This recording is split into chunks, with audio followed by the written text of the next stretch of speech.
Sorry. I realize exactly how late I am. Sorry. Welcome back, people, for more of Real Housewives of Canton, Massachusetts. We are going to be starting, day 10. So this is... No, day 9. Day 9? Day 10. It's all starting to blend together. I'm not 100% sure, so we're just going to do our best. Alrighty. Move that across. And let's get stuck into it. I hope.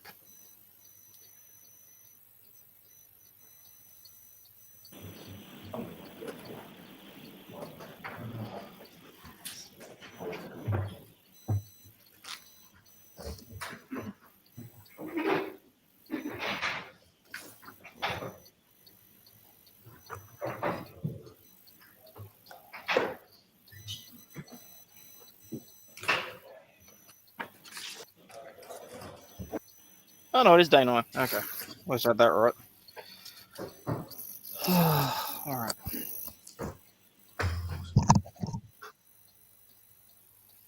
That was them, not me.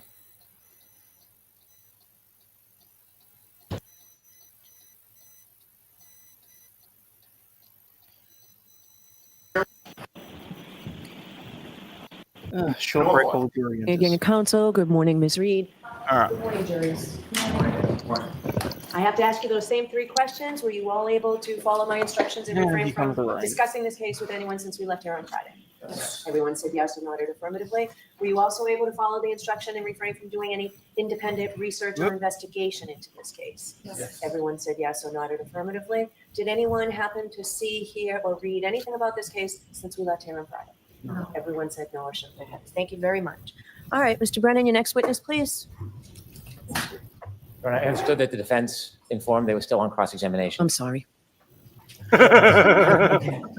I thought that we were done with that witness. I had said to cut me off so that we could end early, but no, I have more. Okay, I didn't know that. I'm glad Mr. Brennan did that. All right, come back in, Ms. Knowles, please. I'm sorry, what? Okay, she is paying absolutely no attention to this trial whatsoever. Ms. Knowles, I'll remind you you're still under oath. Thank you. Thank you. All right, Ms. Giannetti.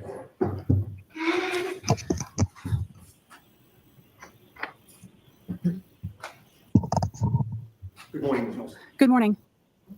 Ma'am, on Friday, you testified to this jury about the fact that the Mass State Police Crime Lab is accredited as a forensic lab, correct? Yes, I did. And you discussed the fact that as a forensic chemist 4, you help to ensure compliance with the lab's administrative policies, quality assurance, and control requirements, and making sure that you're complying with accreditation standards, correct?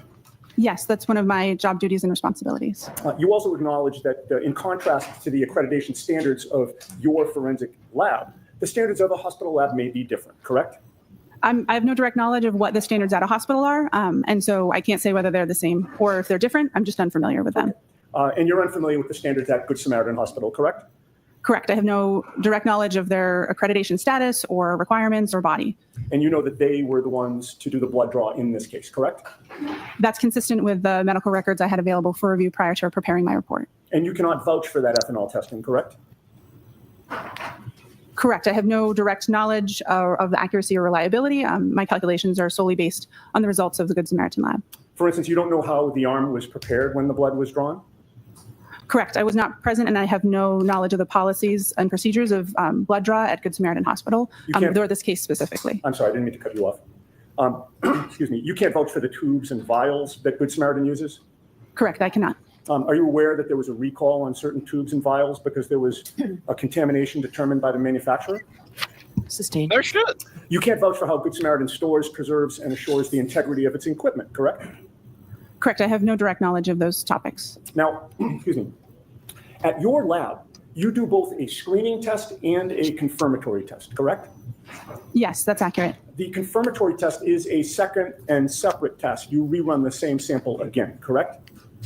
Depending on the type of samples that are submitted and the facts of the case, we will either use the same sample that screened positive or that sample as well as another to run duplicate analysis and compare them. It depends on the materials available and the nature of the case. Understood. So you do that to ensure that there's no error in the testing, correct? It's part of many of the steps involved to ensure accuracy and It's all a reliability of the control. results that are Yes. reported. And you realize that when you're doing this testing, because you're a forensic lab, you may ultimately be testifying in court. You want to make sure you get it right, correct? Yes, And the confirmatory test acts as a fail-safe against false positives, for example. correct. The screening and the confirmatory test are typically using different methodologies or different techniques to ensure that a false positive under one technique would not have similar issues with the other, the confirmatory technique. Okay. In this case, your lab did not do any confirmatory testing, correct? My lab did not have samples submitted for this individual to perform testing on. You know of no confirmatory testing that was done by Good Samaritan, correct? I don't know what their policies and procedures are and if the results on the report were the results of confirmatory testing or otherwise. You just had to assume the accuracy of the testing that they did do, correct? I used the results that were reported on the medical records provided to perform calculations. And you cannot testify that the testing done at Good Samaritan meets your accreditation standards, correct? Correct. Now, your lab does whole blood testing, does it not? If whole blood is submitted for a case, then we will test whole blood. If serum or plasma is the only available sample appropriate for testing, then we will proceed with testing on serum or plasma. Whole blood testing leads to more accurate readings of the percentage of alcohol in somebody's blood, correct? Correct. If you would like to know the percentage of alcohol in someone's blood, the best sample to test would be their blood. And you've learned through your training and experience that I'm sorry, I know what she was saying. It was just the way she phrased it. Yes, if you want to know how much alcohol is in somebody's blood, the best thing to test is their blood. many hospitals, including Good Samaritan, use a different method of testing than whole blood testing, correct? Yes. Good Samaritan uses serum or plasma testing as opposed to whole blood testing. I'm not familiar with their specific technique or methodology. I haven't undergone training for their methods, but it is my understanding that this type of sample used for their method is serum or plasma. Now, whole blood includes plasma, but it also includes white blood cells, platelets, and red blood cells, correct? Correct. Typically, we describe serum or plasma as the liquid portion of blood, and the other cellular components that you described typically are removed or separated before testing. Plasma has a higher water content than red blood cells, white blood cells, or platelets, right? Yes, it is. Alcohol is highly soluble in water, is it not? Yes. So alcohol has a better affinity with water. Is that fair to say? Yes. That means that alcohol prefers to distribute into the more watery components of blood, correct? Yes, that's accurate. And that also means that alcohol is found in higher concentrations in serum and plasma testing than in whole blood testing, correct? That's correct. That difference in water content is the basis of the serum conversion that I described on Friday. Okay. So a lab like Good Samaritans, that in this case did serum or plasma testing, will therefore provide results of blood alcohol concentration that are higher than what the true blood alcohol concentrations are, correct? The serum alcohol or plasma alcohol concentrations that they report on their medical records would be higher than the corresponding blood alcohol concentration. That's correct. So to translate the Good Samaritan results into a more accurate reading of blood alcohol content, you need to convert the serum and plasma results to what those results would be in whole blood testing, correct? I'll allow it. Can you answer it as stated? Yes.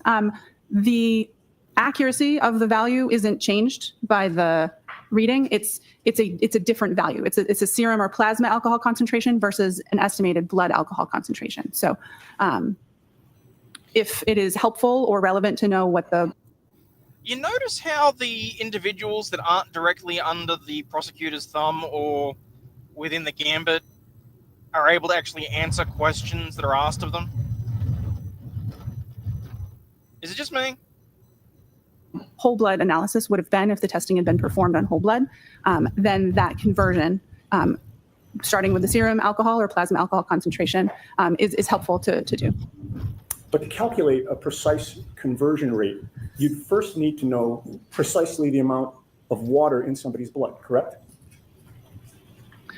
The range of serum factors or serum conversion factors that are used in the preparation of my report and the calculations that I performed accounts for total body water variation from individual to individual. The reason I use between 13 and 19% and not just one single value is because I don't know the specific conversion factor that would be appropriate for an individual when I have medical records to review. I think that was a long way of saying yes to my question. Right? My question was to calculate a precise conversion rate for somebody, you'd first need to precisely know the amount of water in that person's blood, correct? Sustained. Ask it differently, Mr. Unity. Is it scientifically possible to predict with accuracy a precise conversion rate for one individual person? This is why they need the talking Yes. objections. I don't even know what the issue with the Everybody form has was a there. different amount of water in his or her blood, correct? There is a normal variation between individuals. I'm sorry, I'm going to do my best to ask yes or no questions, and then if there's an explanation, Mr. Lally can stand up afterward and have you explain, but So this will go no- more quickly. No comments. Just go ahead and ask a question. Mr. Sure. Unity. How the wait, what the fuck? Everybody has a different amount of water in his or her blood, correct? Yes. And there are a number of factors that influence the amount of water in somebody's blood, correct? Yes. What is hematocrit? I don't know. Hematocrit is the percentage of red blood cells in whole blood cells. Do you know that? Sustained. Are you aware that individual hematocrit can vary and that it affects the water content in blood? Sustained. Would somebody's age be a factor in determining the amount of water in their blood? I don't know. Could somebody's gender affect the amount of water in their blood?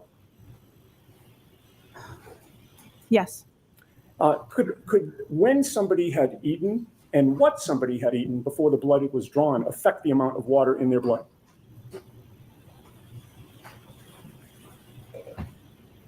It's possible, but I'm not aware of those factors being considered when performing total body water calculations.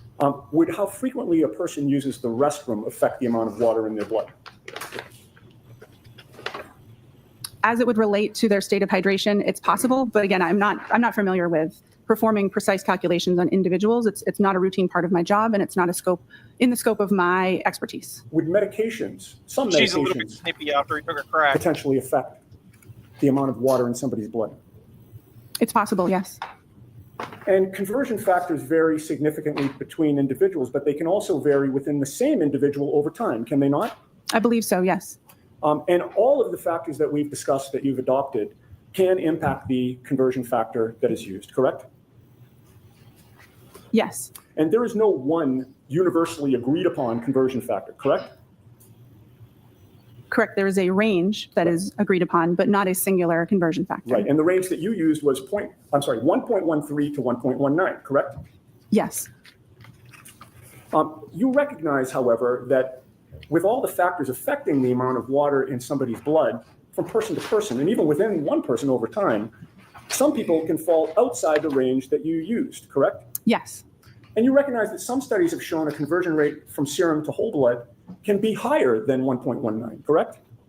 Yes. Are you aware of a study by Rainey, R-A-I-N-E-Y, reporting conversion rates as high as 1.59? Yes. Holy And if the shit. conversion rate is higher, that would mean that the actual blood Wait. And she's aware. Oh, he can go right into it as well because she just said that she's aware of the study. Oh, this is going to get spicy. alcohol concentration would be lower, correct? Yes. So if you're using a range of conversion factors that does not capture what the conversion factor should be for the individual that you're testing, you can't have confidence in the result, correct? Correct. The range that is utilized is looking Correct. at studies of large groups of people to try to capture as accurately as possible most individuals in the population, but it would not cover 100% of scenarios with all the factors that you've described. Okay, and you'd agree that your conversion of serum to whole blood here is imprecise, correct? The conversion was performed within the policies and procedures of the laboratory and the best practice recommendations for my field. But it is imprecise. That's a question. Answer it. Can you repeat the question? Let's move on. The conversion from serum to whole blood did not end the calculations that you needed to do in order to testify here today, correct? Correct. The conversion from serum to whole blood only translated what Ms. Reed's blood alcohol supposedly would have been, or was, I'm sorry, at the hospital at 9:08 a.m. on January 29th of 2022, correct? Yes. You were asked to try to find out what her blood alcohol level would have been 7 or 8 hours earlier, closer to midnight or sometime between midnight and 1 a.m., correct? The time utilized for my calculations was 12:45 a.m. So you started with the results that you obtained from your serum to whole blood conversion, right? Yes. Which was an imprecise calculation? which was intending to cover the majority of population. Or was it and imprecise? It followed the policies and procedures of my laboratory. What was the precise number then?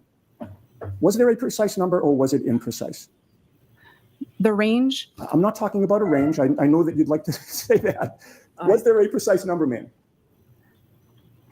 the results of my report was not a single number. It is a range of numbers. Let's move on, Ms. Giannetti. Yes. Then Oh, I mean, once you get that range, you have to do an extrapolation on top of that to figure out what the blood alcohol concentration would have been at 12:45, 7 or 8 hours earlier, correct? Yes.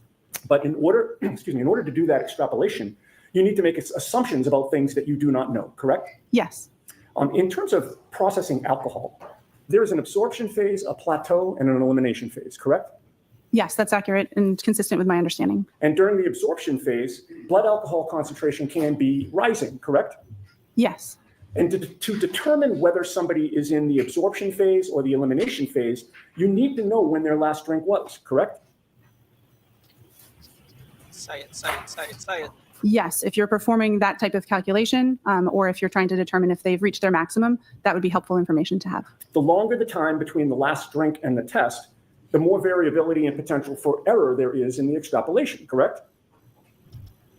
Yes. Can you ask the question again, please? In this case, you assumed that Ms. Reed's last drink was at 12:45 a.m., correct? No.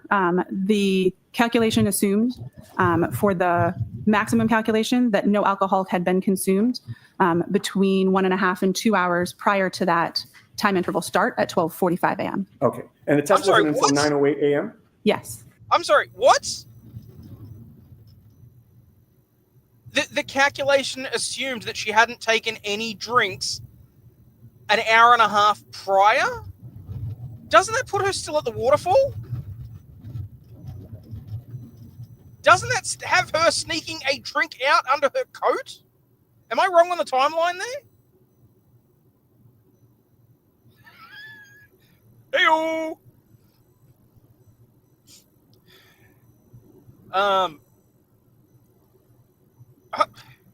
Sorry, I'm just slightly gobsmacked there. Like, I'm still praying for Yannetti to ask the question that I want him to. It doesn't? Okay. If she's going back an hour and a half from 12:45 in the morning, half takes us through till, well, where was she at 11:15?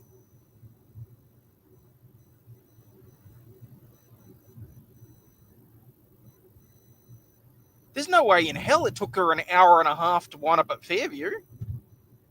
No, because she got there at like 12:20. So even still, that's still assuming that in the hour previous, she hadn't drunk anything.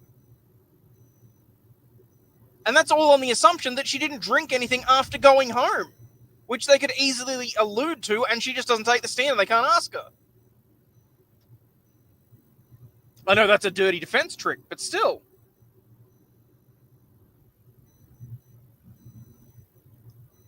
The BAC should be thrown out completely. It's entirely unreliable.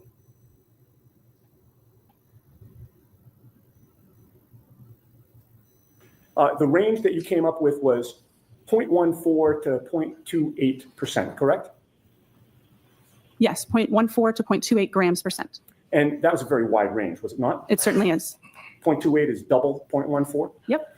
And that range is so wide because there are a lot of unknowns about the way each person individually processes alcohol, correct?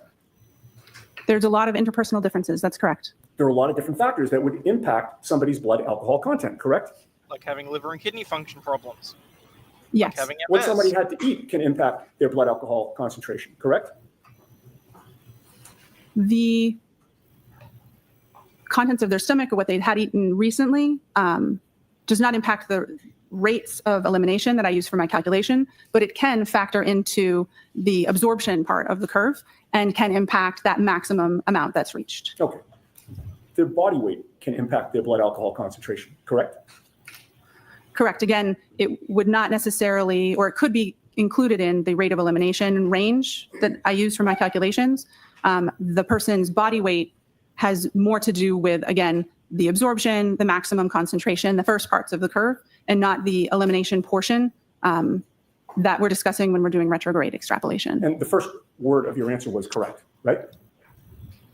Yes. A person's metabolic rate can impact their blood alcohol concentration because different people metabolize alcohol at different rates, correct? Yes. In addition, regarding the timing of the last drink, you were not with Ms. Reed on the late evening of January 28th or the early morning of January 29th of 2022, correct? Correct. I was not. You have no personal knowledge of when Ms. Reed had her last drink, correct? Correct. Were you informed that Ms. Reed was upset after 12:45 a.m. when you were doing these calculations? Oh, he's going there. I don't believe so. Were you informed that she went to John O'Keefe's house in Canton and was the only adult in the house at that time after 12:45? Sustained. Are you aware of what type of alcohol John O'Keefe had available in his house at that time? Yes! Were you aware that she was waiting for John O'Keefe to come home, but he never did? Sustained. Do you have any personal knowledge of whether Ms. Reed poured herself a drink during the hours of 12:45 a.m. and 6 a.m. on January 29th of 2022? No, I do not. And do you know whether she had more than one drink during those hours? No, I do not. Assume that Ms. Reed did have something alcoholic to drink after 12:45 a.m. Would that affect your assumptions about whether she was in the absorption or the elimination phase? Yes, it would. And if she did have something to drink after 12:45 a.m., what would that do to your calculations? The foundation of my calculations would be incorrect. I would need to perform different calculations or factor in the information as it would become available and issue a different report. Okay. So if your assumption of when she had her last drink was incorrect, you would not have confidence that your conclusions about which you testified Friday and today are accurate, correct? Correct. There is some parts of the calculation that are intended to accommodate for unknown drinking history, but with a over 8 hour time span between the time of interest and the time that the blood sample was collected, that adjustment in the calculation intending to avoid overshooting the blood alcohol concentration may or may not be enough to address that. And if new, more accurate information was available, then I would need to incorporate that in the discussion and calculations. Right. So in answer to my question, if your assumption about when the last drink was consumed was incorrect, you would not have confidence that your conclusions are accurate today. Correct. I'll allow it. Now, were you ever asked to determine the blood alcohol level of Brian Albert? No. Were you ever asked to determine the blood alcohol level of Brian Higgins? Sustained. Were you asked to determine the blood alcohol level of anyone except for Karen Reed in this case? I'll allow that. To the best of my knowledge, my only involvement with this case in my unit was the request to perform these calculations. For the record, I should make it very clear, I'm not happy because I'm pro-defense in that. I'm happy because some days it fucking feels vindication to feel like a fucking lawyer when you hear other people ask the same goddamn questions, so you don't feel like you're such a retard at what you do. That's why I'm so fucking happy. Calculations on this individual. Thank you. All right, Mr. Lally.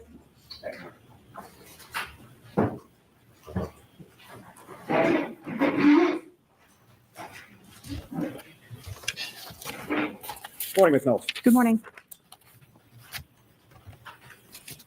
Now, again, how many serum conversions have you performed over your years at the lab? It's hard to know an exact number, but at least over 100.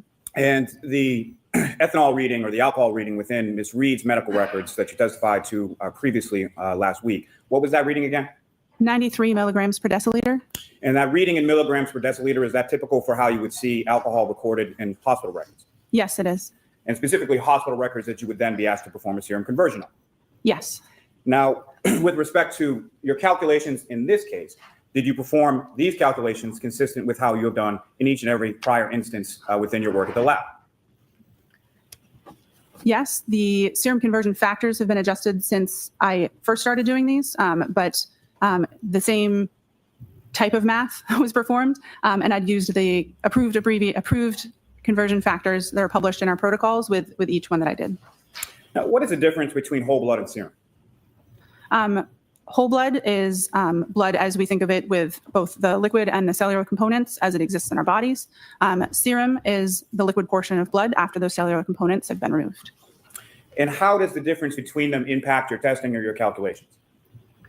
Because of the different water content in whole blood versus serum, that means that if we would like to compare a serum alcohol concentration and a whole blood alcohol concentration, that we have to apply a conversion factor to be able to compare those two. The serum alcohol concentration is always higher than the whole blood alcohol concentration. And that difference, is that accounted for within the calculations or the conversion factors that you utilize? Yes. And how so?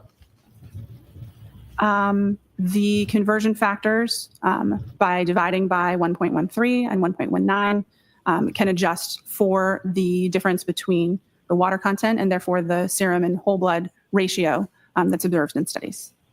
And that change in conversion factors, does that benefit the defendant in this case? Objection.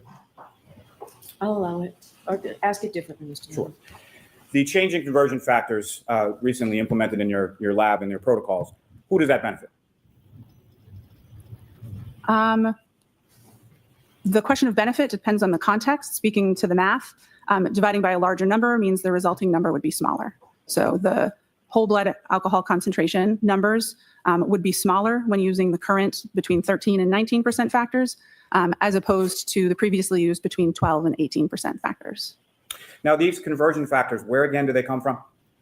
The conversion factors come from published studies involving individuals that consumed alcohol, had samples collected from them, and their whole blood and their serum alcohol concentrations were compared. Those conversion factors are present in the protocols in use in the laboratory where I work, and they're also consistent with best practice recommendations or consensus body documents in the field that I work.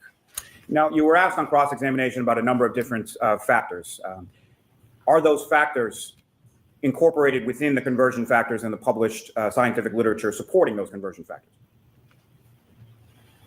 By basing it on studies with a large number of people, that's the intention, is to capture the interpersonal differences and different factors within that range that's used.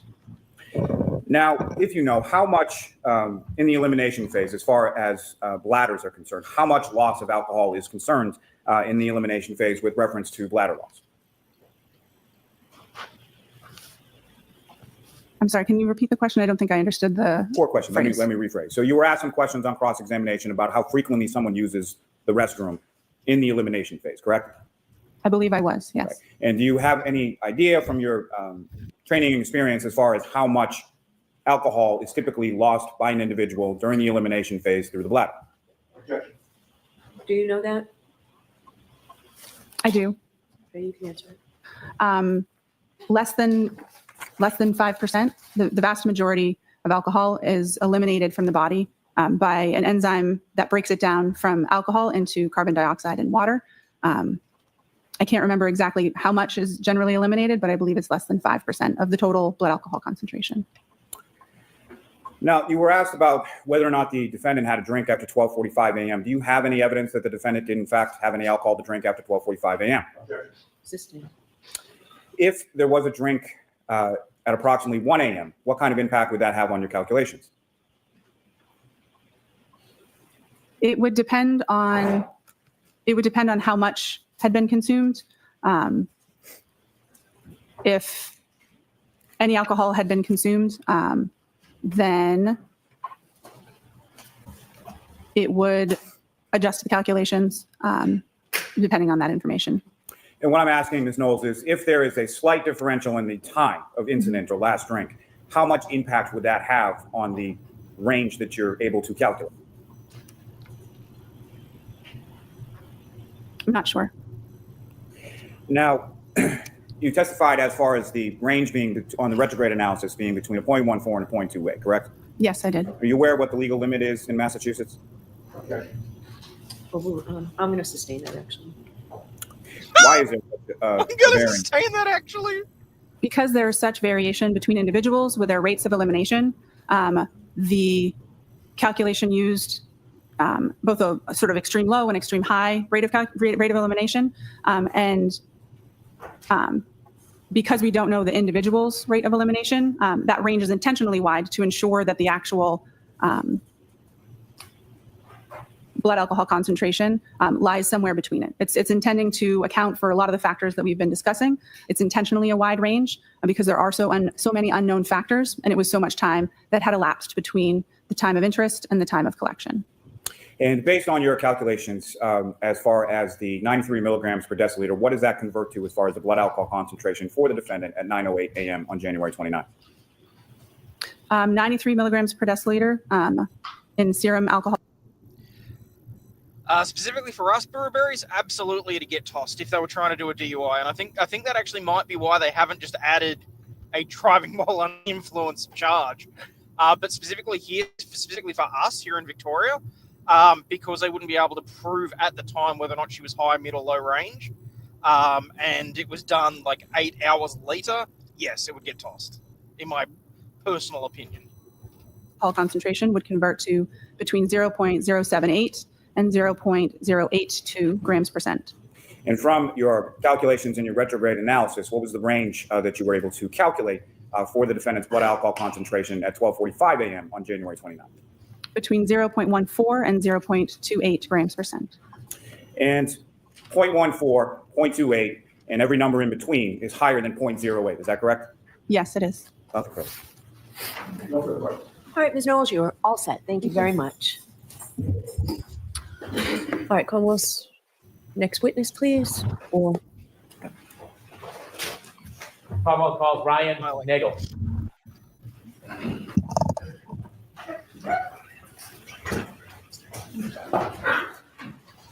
That made my day.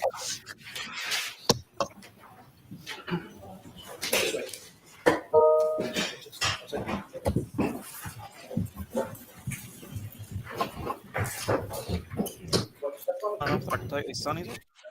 Did you solemnly swear the evidence speak before the jury in the case down here the truth and nothing but You can see it is getting quite dark and I've got the sunnies on, but because the sun's setting behind me, it hits the rearview mirror and goes straight in my eyes. Good morning, sir. Good morning. Could you please introduce yourself to the jury? My name is Ryan Nagel. How old are you? I'm 32 years old. What area of the city or the state do you live in? I live in Canton, Massachusetts. How long have you lived in Canton for? 32 years, my whole life. You still live in Canton? Yes, I do. Do you work at Well, I will address this, but Rachel, that's the whole point of doing the forensic testing, because if they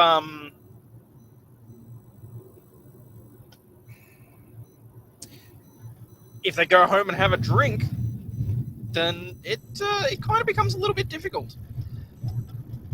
I mean, again, it does depend on the length of time. It's a little bit easier to say that if you've gone home and you drank a bottle, that if you're in the absorption phase or whatever else, that it's going to be significantly different. But given that the test was done 8 hours after the alleged fact, that's where the variation becomes so wide. Trying to pinpoint anything down. And the trouble is as well in this instance, again, she's got biological factors that could affect that test anyway. But I mean, to be perfectly honest, all they really need to prove is that she'd been drinking that night. That's why I don't know why they were harping on so badly about the BAC, because ultimately, at the end of the day, her actual blood alcohol content doesn't matter if she killed him. You know? But anyway. in the area? I work in the city. What do you do generally? I do HVAC. Do you have any sisters? I do. I have one. What's her name? Juliana. Is she older or younger than you? She is younger. I want you to take us back to January 29th, 2022. That evening on the 28th leading into the 29th, do you remember where you were? No, I'm always happy to answer. I can't guarantee that I'll always get it right, but I'll do my best. Yes, I do. Where were you? I was in a vehicle. Okay. Before you were in the vehicle, were you out earlier that night on the 28th? Yes, sir. I was at CF McCarthy's. What's CF McCarthy's? It is a local restaurant / pub in the center of Canton. Who were you at CF McCarthy's with? My sister at the time, and then my friend Ricky and my ex-girlfriend Heather. What were you doing at CF McCarthy's? Just enjoying a night, having a few drinks. When you said have a few drinks, did you have a few drinks? I did, yes. Do you remember how many drinks you had? Not off the top of my head. Do you remember whether the drinks you had, the alcoholic drinks that you had, it affected your ability at all? Were you impaired in any way? I wouldn't say impaired, but I only drank beer. Okay. Do you feel like you had any type of effects from the alcohol? I may have. Were you driving? No, I was not, sir. Do you remember the times that you were at McCarthy? Probably 8, 9 o'clock. What time did you leave? Probably right before midnight. When you left McCarthy's right before midnight, did you have a plan that you were going to do something? No, I did not. Tell us, after you leave McCarthy's, where do you go? I was going to go home, but my sister Julie texted me to be picked up. When you were going to go home, tell us, when you leave McCarthy's, what kind of vehicle were you in? I was in my friend Ricky's Ford pickup truck. Who was driving? Ricky. Was anybody else with you too? My ex-girlfriend Heather. Heather. You know Heather's last name? Maxon? Was she in the front or the back of the truck? She was in the backseat. So you three were in the truck and Ricky was driving? Correct, sir. You mentioned you were going to go home. Did you start to head towards your home? Mr. Brennan, slow down a little bit for the Oh. board, please. Pardon me. You mentioned you were going to go home. Did you start heading towards your house? Yes. Do you remember what time you got the text from your sister? Around midnight. I can't remember that far back. You don't have a firm memory of it? No, I do not, sir. After you received the text from your sister, did your plan change? Yes. And what was the plan after you received the text from your sister? To go pick her up. Did you know where she was? Yes, I did. Where was she? She was at her friend Brian's house. Did you know the address? Not off the top of my head, but I knew the street. Did you know the house? Yes. Did you know her friend Brian? Yes, I did. What is his last name? Albert. Is he a senior or a junior? He's a junior. About how old is he? I think 27, 28 years old. Were you friends with Brian Albert Jr.? Just through my sister. Had you ever been to that house before inside the house? No, I have not, sir. Do you have any other purpose of going to that address other than to pick up your sister? No, sir. How long did it take you after you left to redirect and get to that address? Probably roughly 5 to 7 minutes. Do you know what time specifically you arrived at that address? Right, a little before 12:30. Is that a general guess? Yes. Did you look at your watch and note the Wait, time, or is this an No. estimate? Just an estimate, sir. So the estimate is you arrived around 12:30? Correct. When you approach the house, before you approach the house, is there a road that intersects Fairview? Yes. And what's the name of that road? Actually, give me a second. I can't think of the name. Okay. Right now. Are you familiar with any roads in that area? Yes, sir. Are you familiar with the road Cedar Crest? Yes, sir. Had you driven on Cedar Crest before? Yes, I have. If you're driving on Cedar Crest, can you loop around like a circle on that road? Yes, At some point, do the two parts of that circle intersect with another road? I believe so. Is Fairview, from your knowledge, attached to Cedar Crest Road? Yes. As you were traveling, did you travel on Cedar Crest before you got to Fairview? Yes. Okay, I want to ask you some questions about right before you turn on, or Ricky turns on to Fairview. As you're driving down Cedar Crest, before you turn on to Fairview, did you see anything? I saw a vehicle coming at us.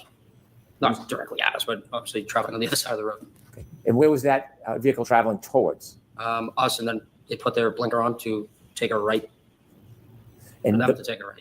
that vehicle was going to take a right onto Fairview? Correct, sir. And your vehicle was coming in the opposite direction? Correct. Where was your vehicle going?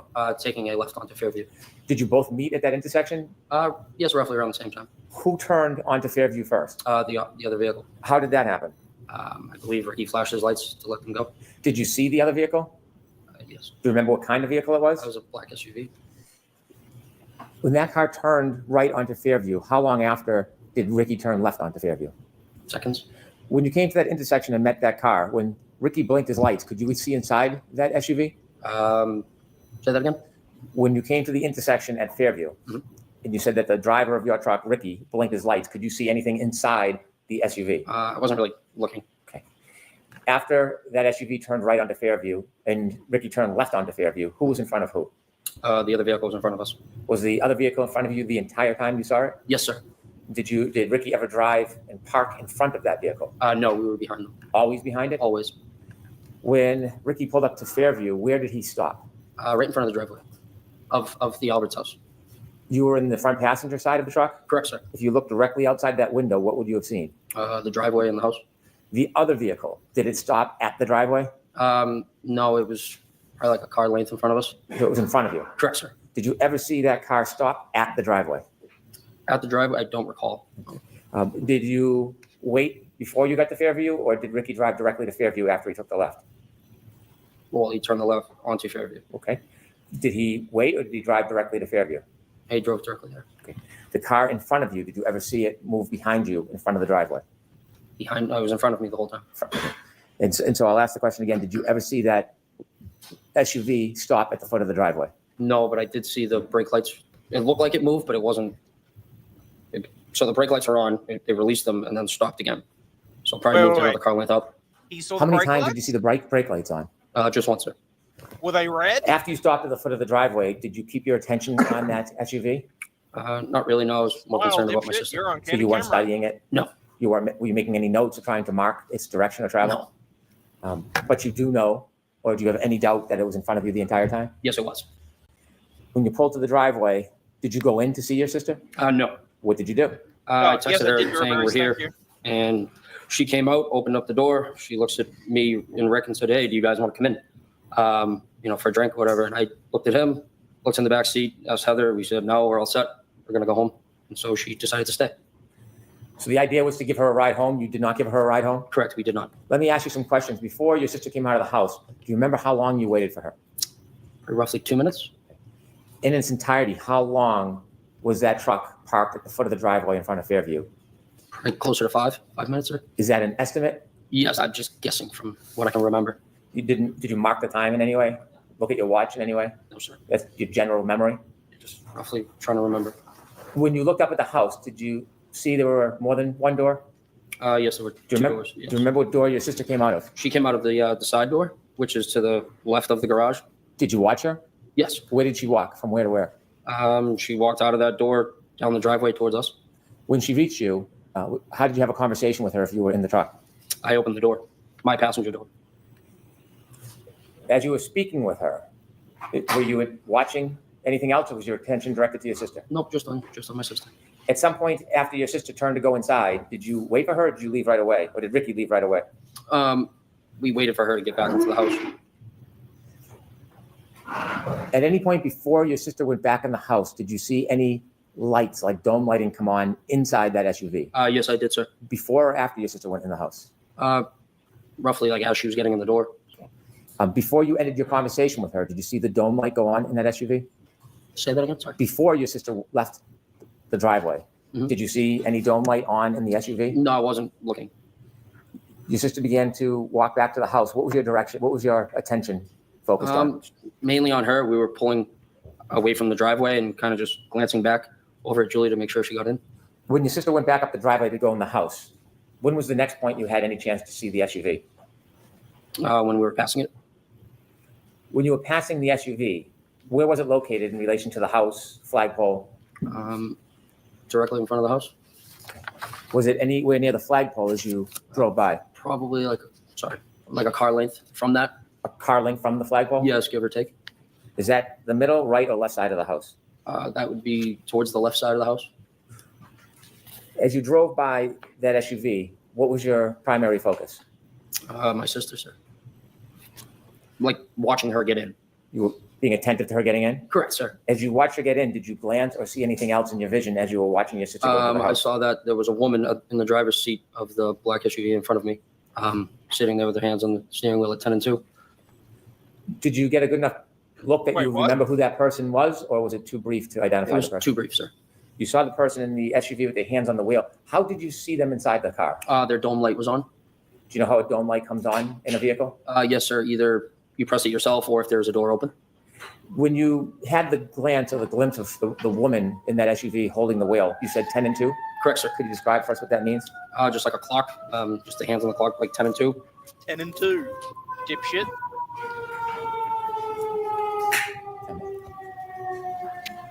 I was just waiting for the siren, Your Honor. If I could show Exhibit 3 to Mr. Nagel.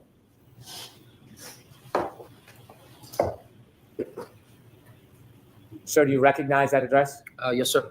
And what is that address? That is 34 Fairview Road. Do you recognize the flagpole? Yes, I do, sir. Thank you. When you drove by and you said you saw a woman sitting in the front and the dome light was on, did you see anybody else in the car? No, sir. Were you looking for anybody? No, sir. Could there have been somebody else in the vehicle at that time? It could have been, yes. Could there have been someone standing outside the door? Yes, it could have been.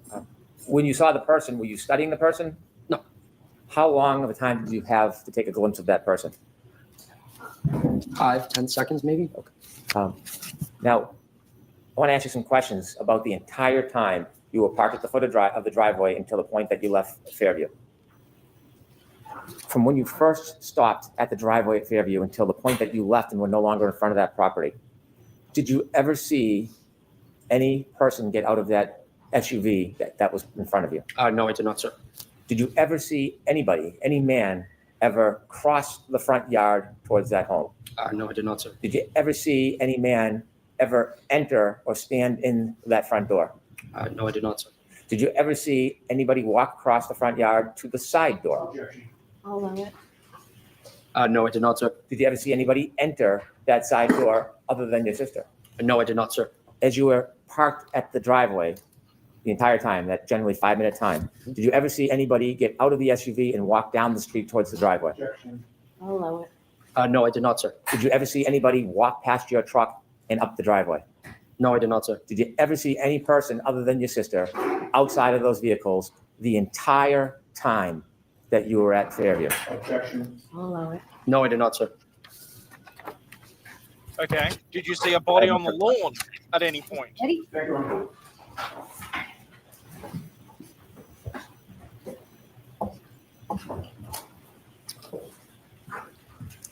Brennan thinks it helps him there, Burberry's, because he's saying someone's there to evidence the fact that John didn't go in the house. Testified about having seen a black SUV before the vehicle that you were in entered Fairview Road at around midnight on January 29th of 2022, correct? Correct, sir. Objection, that's not facts and evidence. That's okay. The witness's answer is what matters. Is that right? Yes. You first saw that black SUV when it was coming toward your vehicle when you were on Cedar Crest, correct? I'm sorry. Let me repeat that because of the siren. You first saw that black SUV when it was coming toward the vehicle that you were in on Cedar Crest, correct? Correct, sir. Your friend Ricky D'Antano was driving at that time? D'Antano, sorry. D'Antano? Yes. He was driving at the time? Correct, sir. Christina, thank you. Yes. Ricky Antano. Okay. All right, go ahead. Thank you. Ricky doesn't drink, correct? He does. He wasn't drinking that night. He may have had one or two. Okay. But he appeared to be driving safely? Yes, sir. And you also had a chance to observe the black SUV at that time as it was facing you, correct? Yes. When you saw it on Cedar Crest, you didn't know who was driving it at that time, correct? No, I couldn't see. But your observations of the black SUV at that time were that whoever was driving it, that person appeared to be driving safely as well, correct? Yeah, I would assume so, yes. One of the first things you noticed about the black SUV was that it was in front of you on Cedar Crest, and both Ricky's F-150 and the black SUV were basically converging on Fairview at about the same time? Yes, sir. The black SUV appeared to be going at a safe speed? Yes. It appeared to be properly staying within its lane? Yes, I would say, yeah. And when it was time for Ricky to take a left onto Fairview, he actually put on his left blinker, or not left blinker, but both his blinker, flashed his lights to signal that it was okay for the black SUV to cut in front of it, correct? Yes, sir. And he actually did have his left blinker on at that time, correct? Prior to doing that? And the black SUV had its right directional on, correct? Yes, sir. And when both cars have their directionals on, indicating they're going down the same street, the black SUV did not suddenly cut in front of Ricky's vehicle until the flashing of the lights, correct? Correct, sir. Both cars appeared to be operating safely, correct? Correct, sir. And once the lights were flashed, there was nothing about the operation of that black SUV that told you that the driver appeared to be confused about what the flashing meant, correct? Correct, sir. The black SUV didn't hesitate at that time. It just proceeded onto Fairview in front of you, correct? Correct, sir. And it did so in a safe manner. Correct, sir. And the black SUV, in that sense, got ahead of Ricky's vehicle, correct? Correct, sir. And once you got to the... It's not a red herring, Aloha. He's trying to say that even if she was intoxicated, she was driving safely and therefore was operating the vehicle appropriately.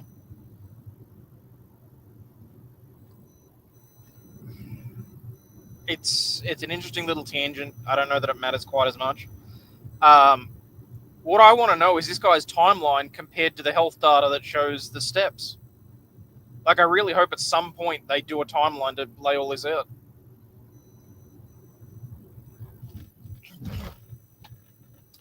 Because that's really what I'm interested in. That's what Brennan was trying to get at.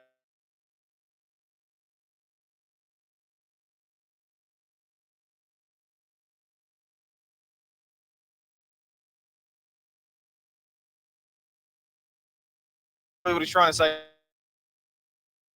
John wasn't still at the car, and during that period he didn't see John enter the house. So, like I said, I would want to see a timeline comparison as to when this guy was at the property, roughly, given that he wasn't checking the actual time or whatever, and when the alleged steps took place and various other bits and pieces.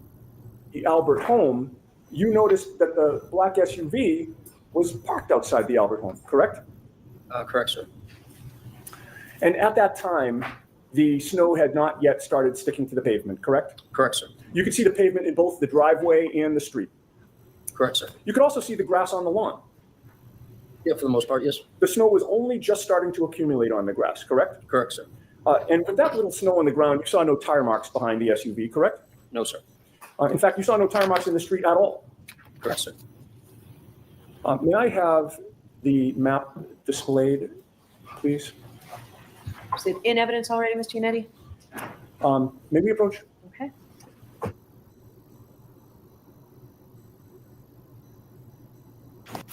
Much better. So you don't have to show Chapman, just show Cedar Crest and Fairview, and maybe pull it in a little bit to the right now, the other way. See if that works. Okay, that's much better. I don't know how your eyes are, sir, but are you able to read the street names on? To be honest, no, I can't see that far. Okay, if I suggested to you that the top street horizontal going down from right to left was Cedar Crest, and that the street where the red arrow is Fairview Road. Wait. How bad is eyesight?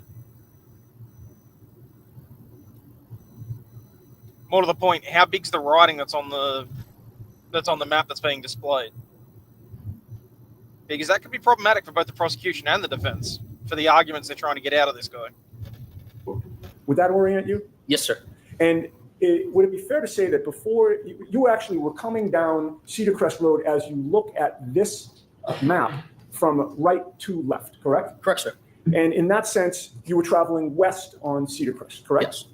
You turned south onto Fairview, correct? Correct, sir. And you were still facing south when you parked in front of 34 Fairview, correct? Correct, sir. And that means that when you're sitting in that vehicle on Fairview Road, if you were going to walk to the house or look to the house, you would be walking or looking in a westerly direction, correct?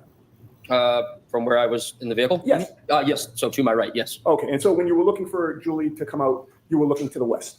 Correct, sir. All right, Your Honor, I would offer that into evidence. We're going to have a hard copy printed out for the jury after this examination. Okay, so we need something for the court reporter to. Sure. All right, we will take care of that, thank you. Right. And you can put the lights back on and you can take that down. All right, so. Okay, straight map. All right. 49, thank you. And sir, it took a couple of minutes for Julie to come out after Ricky parked the F-150. Oh, yes. When she did come out, you opened the door and you had a conversation with her while she stood between the door and the passenger compartment of the F-150? Repeat that, please. Sorry. Sure. When she did come out, she approached the F-150, correct? Correct, sir. And you were in the passenger's compartment, right? Correct, sir. You opened up the passenger's door, correct? Correct, sir. And she sort of, you stayed in the vehicle, right? Correct. I never left. And she came sort of into like the crook of the door and the passenger's compartment. Yes, sir. All right. You had a chance. And how close did she get to you? I could have popped her on her nose if I wanted to. Okay. And you had a chance to observe her and size her up, correct? Correct, sir. You spoke to her for maybe about 5 minutes was your best estimate? I wouldn't say 5. I'd probably say 2 or 3. Okay. But in any case, you did have a chance to observe her, correct? Yes, sir. And it was clear to you that your sister Julie seemed like she had had a few drinks, correct? I mean, yeah, it was around 12:30 in the morning, so yes. And she called you for a ride, right? Yes, she knew that Ricky was driving. Right. And when you arrived there, there was a discussion about whether she'd actually take the ride, right? Correct, sir. If she was just going to come out and take the ride, there would have been no need for the conversation, correct? Correct. But do you recall previously testifying that you were out talking to Julie for over 5 minutes? I would not say over 5 minutes, no. Okay. Do you deny that it was about 5 minutes? Objection.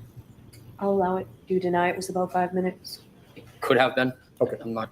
Fair enough. And you talked with her about whether she wanted to go in the truck and leave with you, correct? Correct, sir. You also talked about whether instead you, Heather, and Ricky would go into the house to join the gathering there. Correct, sir. There was a back and forth that you really thought was unnecessary, correct? I wouldn't say it'd be unnecessary. It's just I'll be honest, a little confused by that. If you mean that you have to do your best effort when representing a client, yes, that's pretty well universal to common law jurisdictions. The common question if you want to come in and have a drink. You have testified in the past that Julie can be kind of a pain in the ass, correct? I mean, all siblings can be, yeah. In any case, Julie decides to go back inside and you decide to leave, correct? Correct, sir. Ricky did not. Yes, that's correct, Aloha. Which is generally why, as I've said previously, as a defense attorney, you don't ask whether or not they did it or not. Because if you find out that they did it, you're effectively hamstrung. Not speed up the street at that time. No. He just gradually pulled out. Correct, sir. His direction of travel took him right past the black SUV that was now in front of you, correct? Correct, sir. He passed the black SUV on the left, correct? Correct, sir. And you were in the front passenger seat at that time still, correct? Correct, sir. So you were closest to the black SUV of the people that were in your vehicle as you passed it, correct? Correct, sir, yes. And you were closest to the driver's side of the black SUV, correct? Correct, sir. You noticed that the interior dome light was on, correct? That is correct, sir. That lit up the whole front compartment of the SUV, did it not? Yes. It lit up the driver's seat and the passenger seat, correct? All I could see was the driver at the time, sir. Understood. But the light wasn't just shining just on the driver. It wasn't pointed at the driver. I would say they were both lights that go down at both seats, correct? They were on. Yes. Okay. So you could see both seats in the front driver's compartment. I couldn't correct? see past the woman. Well, you only saw one. I only person. saw a woman. Sorry to interrupt you. Yes. No problem. It allowed you to see into that front compartment. Yes. All right. And you saw one person inside the car at that time. Correct, sir. It was a woman with long hair in the driver's seat, correct? Correct, sir. And she looked like she was alone. Yes. I actually get asked that fairly frequently, Aloha. Chat, just for the sake of it, for anyone that can't see it on either channel, Aloha asked me whether or not I would continue to defend somebody if they admitted to me that they did it. Personally, no. But not for the reasons that you would think. Because I would personally, as I just said, feel hamstrung and not able to give them the proper defense that they deserve. It's less about my own personal morals and more about practice and procedure, and that I honestly also don't want that on my conscience. So, but no, if a client came in and admitted to me that they did something, I would be ceasing to act, both for their own benefit and for mine.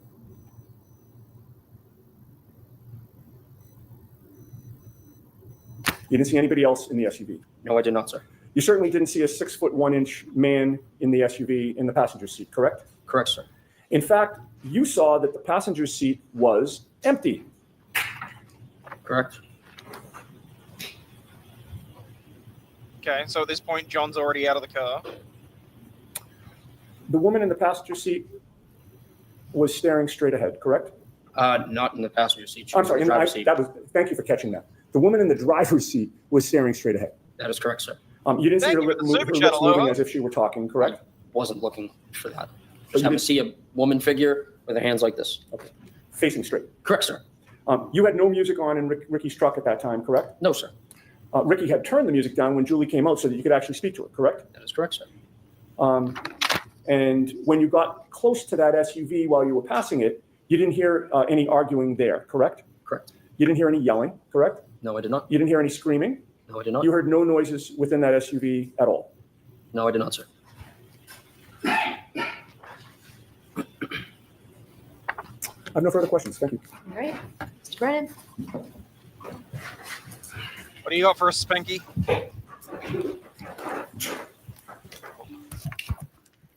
Sir, you mentioned you were at that address around 12:30, That is correct, sir. and you offered us that you were there for about 5 minutes. Yes. Do you know the exact time you left? No, not off the top of my head right now, no. Was it around that time? Yes, sir. Would it be fair to say you don't have certainty whether it was 12:35, 12:32, 12 o'clock? It's probably before 12:35, roughly between 12:30 and 12:35. You could still see the ground, given the Yes. weather. Yes, sir. Was there snow starting to fall? Just starting? Had you been outside earlier that night? Yes, sir. In the ground that you could see, do you know how hard it was? Say that again, The sir? ground. Ground, yes. Do you know if it was soft or hard? Like the road? The ground, the grass, the lawn. Oh, I don't know. I mean, it was a cold night, so I mean, I assume it's hard. Around that time, around 12:30 when you left, was there inches of snow? No, there was On the not ground? inches of snow, no. I could still see the grass coming through the snow. I mean, it's just like a coating. You could still see the bare ground. Correct, sir. When you saw that SUV in front of you for the time that you were there, that 5 minutes, did you ever, and you said that you saw brake lights at times, did you ever see at that point missing parts of its taillights? No, sir, I wasn't observing the vehicle like that. When the taillights were on, when the brakes were on, what color was the glow? Red, sir. Did you ever see a missing piece where it was white instead of red? No, sir. Over near the flagpole where you saw this SUV, did you see any human being, any person lying on the ground near the flagpole? No, sir. That's really what you're going with, Spanky? When you drove by the SUV, you said you couldn't see past the woman.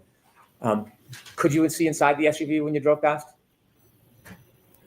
Repeat yourself, When please. you drove past the SUV, you saw a woman in the driver's seat. Yes, that is correct. You didn't see anybody else. No. Do you know if anybody else was in that SUV? Could have been. I'll allow it. It could have been.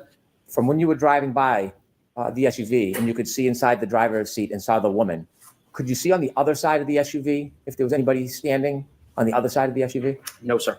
Was there anything obstructing your view as you drove by and saw the woman to prevent you from seeing on the other side of the SUV? The woman and the vehicle itself. You mentioned that there was a dome light on in the SUV. Yes, sir. Was the driver's side door open? No, when you sir. drove by? No, sir, it was closed. Can I have Exhibit 16, please?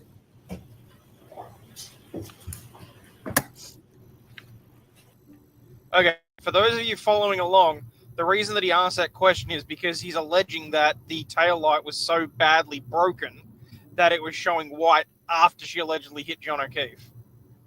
That's why he's saying, oh, okay, so you were driving right behind them, and the tail light, as far as you could see, was red, so the tail light had to be intact prior to her leaving 34 Fairview. Sorry, prior to him leaving 34 Fairview.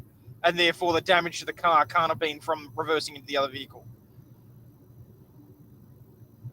That's not a great line of questioning, in my personal opinion. But I'm curious how else he tries to flesh this out. Did you ever see this man at any point No, sir. I've never Walking? seen- Oh, sorry. walking across the yard, going to a door, or entering the house the entire time you were there? Objection. Sustain. No, sir, I've never That seen that. means you don't. Oh, I'm sorry. Sorry about that. That's okay. Sorry, could you take that down, please? And I after bet you you left, don't answer the question, you did never went back that night, did you? No, sir. Thank you. Just briefly, on those issues, sir, you just testified on cross-examination before Mr. Brennan stood up again that you saw that the passenger's seat was empty. Do you remember that? Yes. Okay. You're not changing that testimony? No, I'm not changing that. No. Thank you. Well played, you need. All right, you are all set, Mr. Nagel. Thank you very much. Your next witness, Mr. Brennan. Thank you, Your Honor. Commonwealth calls Heather Mason.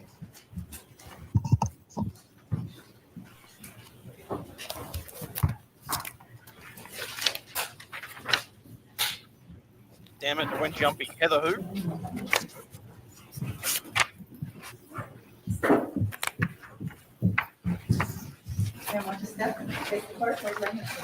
You solemnly swear the evidence given before the jury in the case now hearing shall be the truth, the whole truth, and nothing but the truth, so help you God. I do.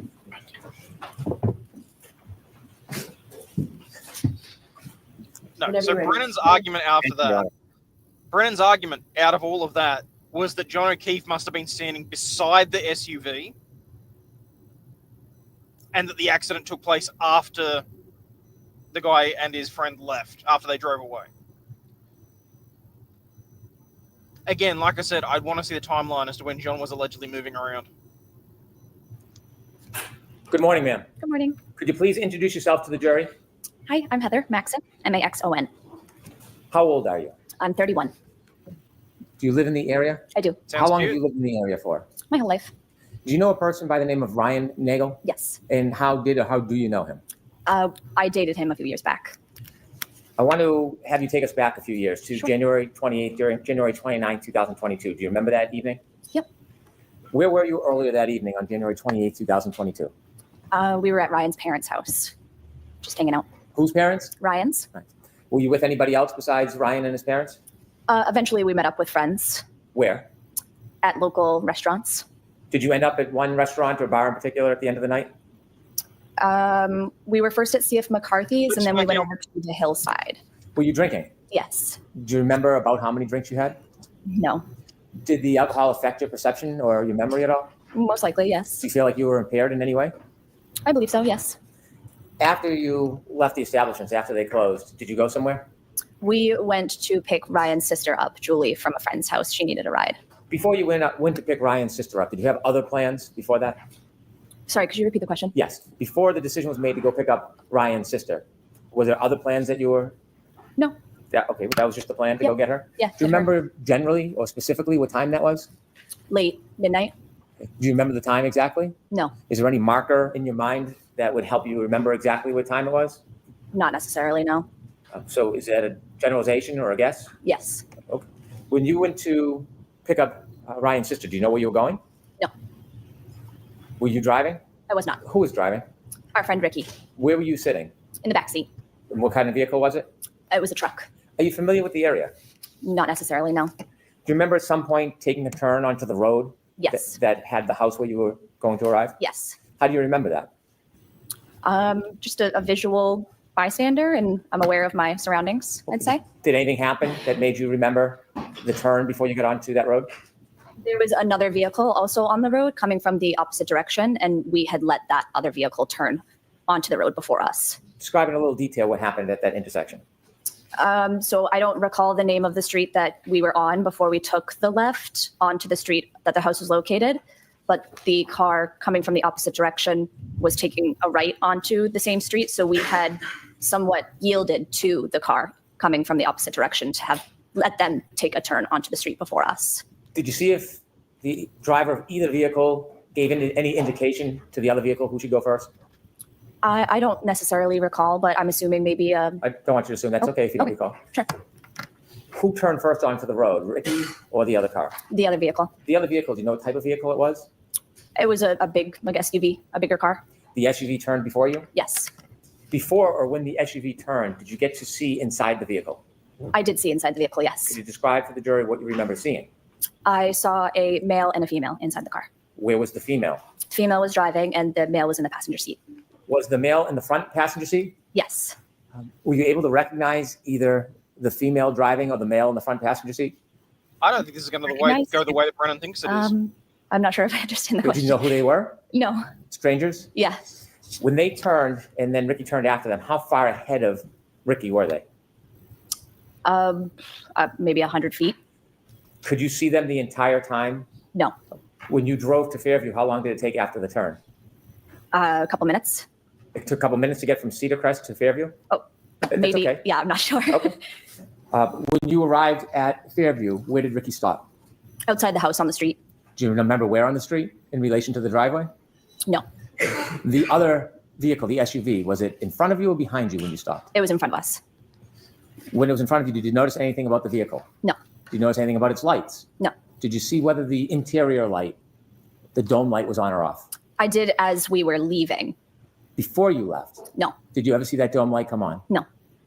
Did you notice anything about the brake lights? No. Did you notice anything about the vehicle's tail lights, whether they were intact or broken? Nope. When you arrived at that address, do you know the street address? I do not. When you arrived at that address, what happened next? I believe Ryan had reached out to Julie saying, we're here, time to go. And so she had come outside and we had a short conversation and she decided that she was actually going to stay at the house. She had invited us in, but I had said that I didn't want to go inside. I just wanted to go back to the house.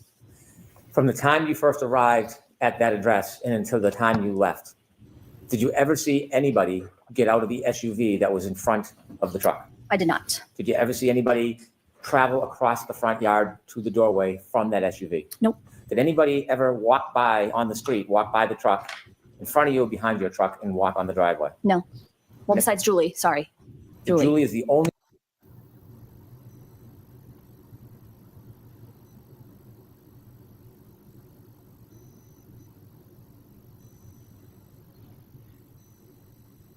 So she didn't see him get out of the truck, didn't see him walk across the lawn, didn't see any of that, but they saw him in the car prior to it pulling up. So now he's just magic and Houdini'd himself out of the vehicle somehow, because when they drive away, she says that she says that he's not in the car. So what? He just bundled himself into the back seat?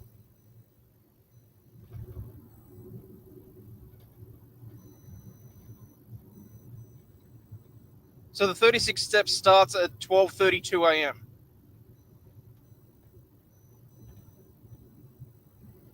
Which is allegedly before or just as these people have rocked up. So he's probably already jumped out of the car by that stage. What the hell?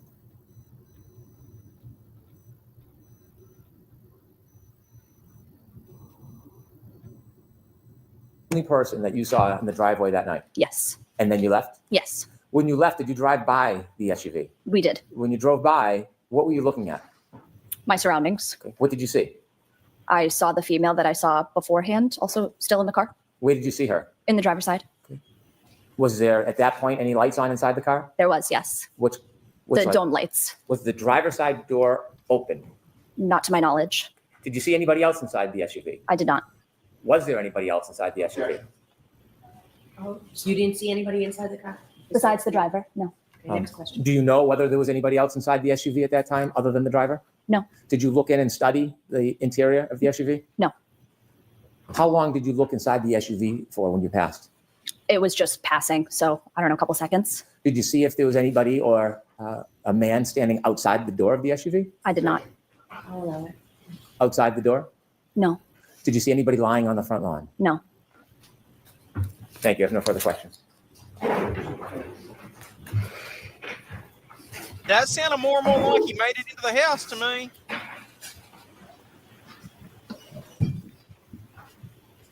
Good morning, ma'am. Good morning.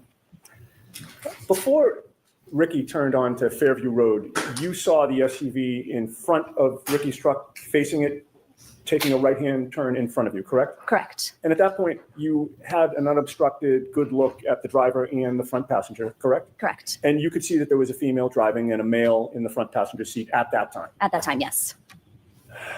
Now, ultimately, Ricky's car took a left after the other SUV took a right, correct? Correct. And eventually, when you reached the house where Julie was, you saw that that SUV was in front of that house, parked now further down ahead of you, correct? Correct. And it took Julie a couple of minutes to come out of the house? I'd say so, yeah. Do you recall whether there was any conversation at that time between you, Ricky, and Ryan? Possibly. I don't recall or remember what, but most likely, yes. And you don't remember whether you were participating in a conversation or what was discussed?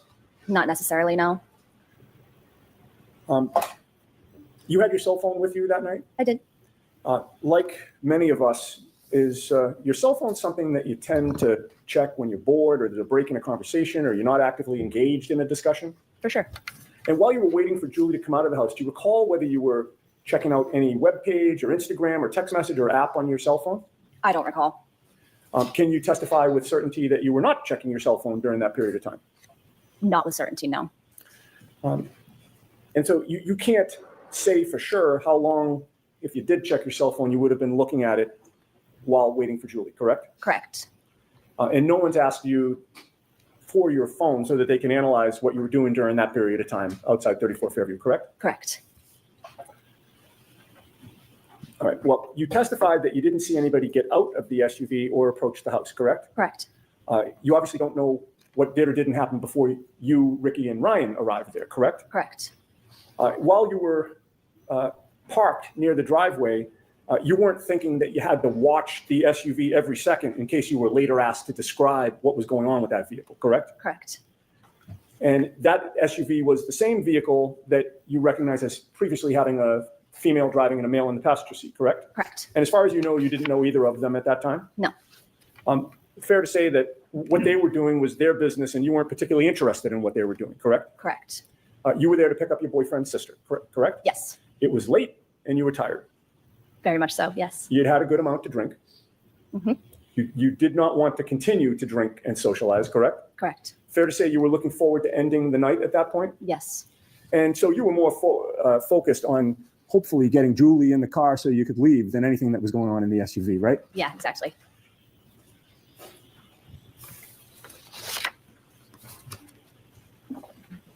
Then Julie came out, and it wasn't as simple as her just jumping in the vehicle and leaving, correct? Correct. There had to be a discussion. Right. Right? And she came out to speak to the three of you for about 5 minutes or so, I'd say. like a back and forth about who's going where. Yeah.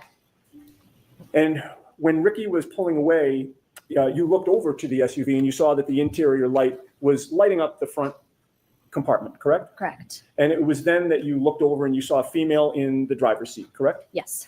You did not see any person in the passenger seat, correct? Correct. And you certainly did not see a 6-foot-tall off-duty police officer in the SUV at any point on Fairview Road. Correct. I have nothing further. Thank you. Thank you. Anything, Mr. Brennan?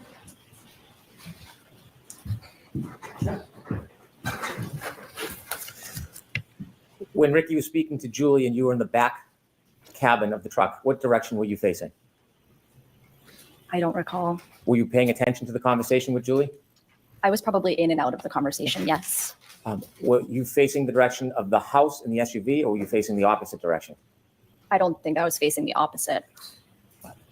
When you were in the cabin of the car and Ricky was having a conversation with Julie, did you ever see anybody other than Julie come in or out of the house? No. I'll allow it. No further questions. Thank you.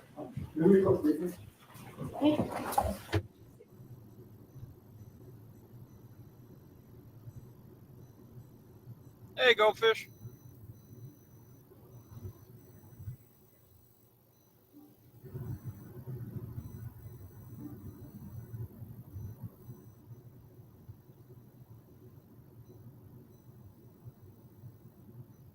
Ms. Maxon, you are all set. Thank you. Thank you so much.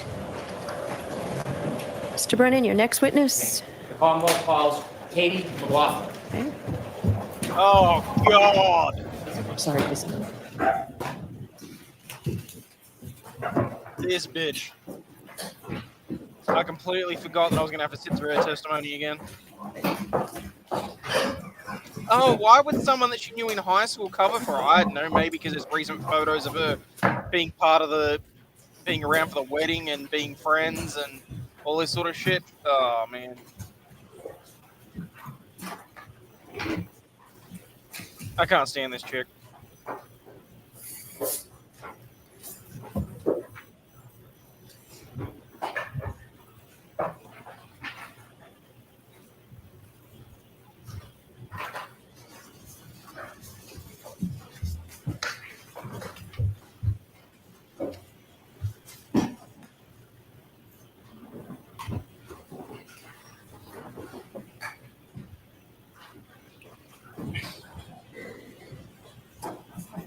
Why don't we take our morning recess, James?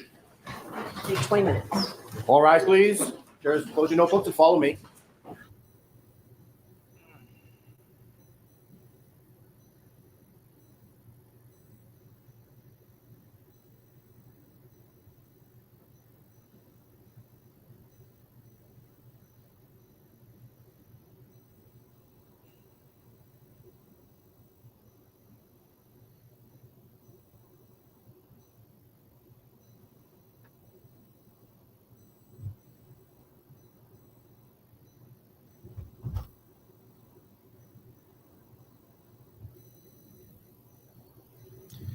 Got to be careful using this remote because odds are I'm going to overshoot by accident.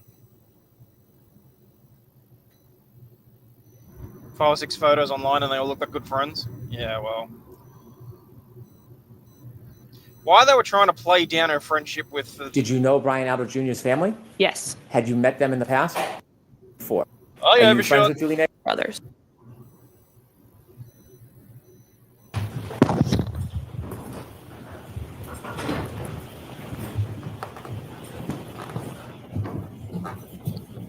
Court is back in session. You may be seated. You have your next witness. I do. The Commonwealth's going to call Sarah Levinson. Oh, okay. Thank you. Oh, Katie wasn't available apparently. Okay. You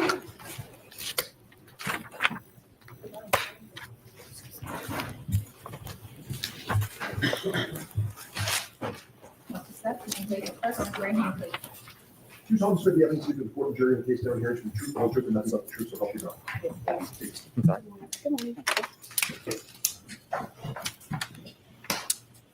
All right, Mr. Brennan, whenever you're ready. Thank you, Your Honor. Good afternoon, ma'am. Good afternoon. Could you please introduce yourself to the jury? My name is Sarah Levinson. For the court reporter, would you mind spelling your last name? So it's Sarah with an H and then Levinson. Ms. Levinson, do you mind if I ask how old you are? I'm 26. I'll be 27 next month. Do you work? Yes, What do you do? I'm a nurse. How long have you been a nurse for? About 4 years. Before you became a nurse, did you go to school? Yes. Tell us a little bit about your educational background, please. I got my bachelor's at Regis College.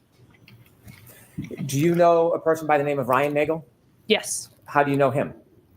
He's one of my good friend Julie's older brothers. You mentioned Julie. What's Julie's name? Juliana Nagel. Are you friends with Julie Nagel Yes. to this day? Yes. Were you with Miss Nagel back on January 28, 2022? Yes. Hey, Kurt. It's officially nighttime, so you can't really see me in the middle of the car. I want you to take us back to that day, the earlier evening hours of January 28, 2022, maybe around 5 or 6 p.m. Did you have a plan that day? Yes, we as in myself Wait, I'll and pull a Julie Karen Reed. were going to Brian Albert Jr.'s house to celebrate his birthday, which was the next day. Who was Brian Albert Jr. to you at that time? One of my good friends. How long had you known Brian Albert Jr. for? At that point, probably 8 or 9 years, I would say. Did you attend school with him? Yes, high school. Is that when you met Brian Albert Jr. in high school? Yes. Who was going to Brian Albert Jr.'s house with you? Just myself and Julie. Did you have a general plan for that evening other than to visit your friend and celebrate his birthday? It was kind of up in the air if we were going to stay there or go somewhere, but we were definitely going. Yeah, it's actually it's 6:30. We get when daylight savings ends, it gets ridiculously dark early, and I'm technically driving into the west, so it's just going to get darker and darker. Going and celebrating with him. Do you know the address where Brian Albert Jr. lived? Wait, no, I'm Yes. driving towards the east. What am I Can you talking share that about? with us? 34 Fairview Road, I believe. Yeah, Road? Had you been to 34 Fairview Road before? Yes. Did you know Brian Albert Jr.'s family? Yes. Had you met them in the past? Yes. How often had you met with them before? Well, I was friends with him for, like I said, about 8 years. So I knew his older sister, Caitlin, pretty well. We went to high school together, but the younger siblings, I don't believe we overlapped in school. And then his mother, I had met, a good amount of times. And then his father, too, I would say. How many times would you estimate you had been over 34 Fairview prior to the night of January 28, 2022? Over the years, strip maybe of like LED lights in here, a bit of mood lighting. 20. I don't know. Do you remember what time you arrived at 34 Fairview Road on that evening? It was between 7 and 8 o'clock at night. Who did you go with? Myself and Julie Nagel. Could you tell us how both you and Julie Nagel got from where you were living, your home, to 34 Fairview? Yes, Julie's dad drove us. When you first get to 34 Fairview Road, before you walk in the front door, what's the weather like outside? It was cold, but it wasn't raining or snowing or anything. No snow on the ground? No, When you walked in the door, did you go in the side door or the front door? the side door. Take us through walking into the house. What do you see? So we walked through the side door, and then it's their like family room, they call it, with like the TV and everything. And then at the back of the family room is like a sliding glass door out into their porch. And then if you turn left, it's like the kitchen / dining room. And then there's a back door. Okay, just stupid question that just crossed my mind as well. So the the friends that came to pick her up, they've all said that the ground didn't have a lot of snow on it as such. It hadn't really started falling yet. It wasn't accumulating on the it wasn't accumulating on the sidewalk and that sort of thing yet. How much snow was under John's body?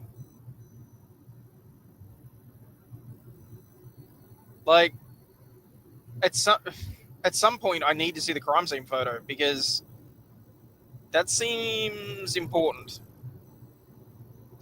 There's like a small bathroom over like near the back door. And then if you walk straight through, it's the front door, the stairs, the door to the basement. And then they called it like the library is like their formal living room. If you walked in the front door, would the stairs leading to the next floor upstairs be right in front of you? Yes. If you were going to go downstairs, would you walk around that staircase to the back side of it? I don't believe the back, but the side. Okay. You mentioned you walked in the side door near the garage. When you walk in the side door, you're in a living room, did you say? Yeah, their family room, they call it. Yeah. Can you walk into the garage from the family room, or do you need to go back outside to get into the garage? No, you would have to go back outside. So there's no door in that family room that leads directly to the garage? No. After you walked into the family room, did you stay there or did you go somewhere? We stayed there for a little bit, like 10, 15 minutes probably. Tell me who's in the house when you get there. It's Brian Jr., his mother, Nicole, his sister, Caitlin, and then his aunt, Julie. What do you do? I think we were just sitting on the couch, hanging out, waiting to see what the plan was, to see like when other people were going to show up. Did other people arrive or did people leave you? Well, Kurt, that's what I was going to say. I mean, it definitely doesn't meet my mind's definition of a blizzard then if it's such a small amount of snow on the ground. Like, what did they say? Quarter mile or whatever it is? I kind of feel like I drove through worse rain this morning. Before other people arrived? Brian's mom, sister, and aunt left before anyone else arrived. Do you know generally around what time his aunt and mother and sister left? We got there, like I said, between 7 and 8, and they probably left within 20 minutes of us getting there. Okay. So I can't say for sure. When his sister and mother and aunt left, was it just a time when it was you, Julie, and Brian Albert Jr. alone? Yes. Were you doing anything other than watching TV? Were you eating, drinking? I don't think we were eating yet because we ordered later on food, but we might have been drinking. Tell us what happens over the course of the next couple hours. So at some point, probably between like 8 and 9, 4 other girls showed up. I'm sorry, what? Courtney Alba came by herself, and then Catherine Duty, Emily Fabiano, and Mary Kent all came together. Are those friends of Brian Jr.'s? Yes. Did you know who all of them were? Yes. Were you friendly with them? Okay, either dude's some gay. of them, yes. We were all friendly, but not friends. I've seen photos of him. So what's the atmosphere like when the visitors come? Celebratory, light, joyful. It was fine. Were people drinking alcohol? Yes. And at some point, did you order food? Yes. And did anybody else come at that point? Any other friends or family? No. Did one of Brian Jr.'s cousins come at some point? Yes. Is that later? Yes. So over the course of the next couple hours, eating and drinking, anything significant happen? No. Any arguments, any tension, any problems? No. Was it a positive night? Yes. At some point, did anybody else come to the house? Later on, yes. Okay, about what time? Around midnight. So before midnight, it's a group of young people having a party? Yes. Any trouble? No. Did the friends of Brian Albert Jr., the 4 women, did they leave before midnight? Yes. What time did they leave? Between, I would say, 11 and 11:30. Did they arrive and leave as a group, or did they arrive and leave separately? The 3 girls that I mentioned that came together, Catherine, Emily, and Mary, all left together. And then Courtney left, I believe, before them separately. I want you to tell us generally where were you spending most of your time that night, the eating and the drinking and the party? In the kitchen/dining room area. Is there a table in the kitchen? Yes. Were you sitting at a seat at that table? At that point, we were more around the island, but later on, yes, I had a seat at the kitchen table. If you're in the kitchen seated at the table, can you see outside? Not really. If I looked through the windows above the sink of the kitchen, I guess I could if it was light out. And then the windows to the front of the house had a little half curtain, I don't know what it's called, thing on it. So I could see above that, but not If you were to walk to the windows in the living room area, what area was it? Did you say the half Like window? the dining room. If you were to walk to those windows, could you see outside? Yes. Would you be able to see the driveway, Yes. flagpole, Yes. street? Yes. The door, do you remember the front door, if it was solid or glass? They have like a storm door that's glass and then a solid regular door.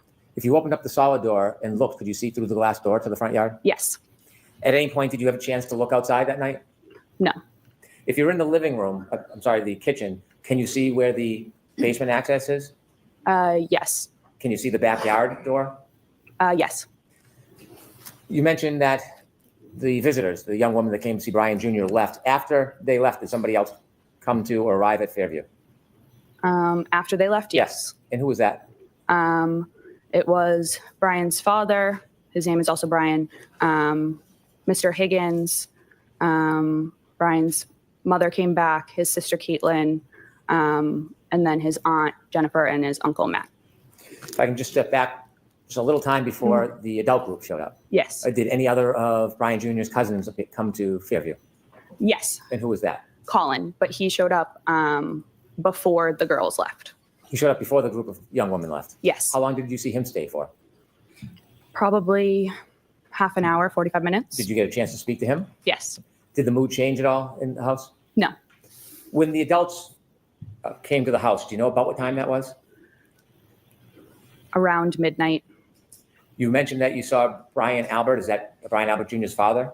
Correct. And his mother's name? Nicole. You also mentioned a person by the name of Brian Higgins. Did you know him from before that night? No. Did you meet him that night? Yes. Are you now familiar with who he is and what he looks like from that night? Yes. There was somebody else you said, Brian Jr.'s aunt and uncle? Yes, and then his sister. His aunt and uncle, what are their names?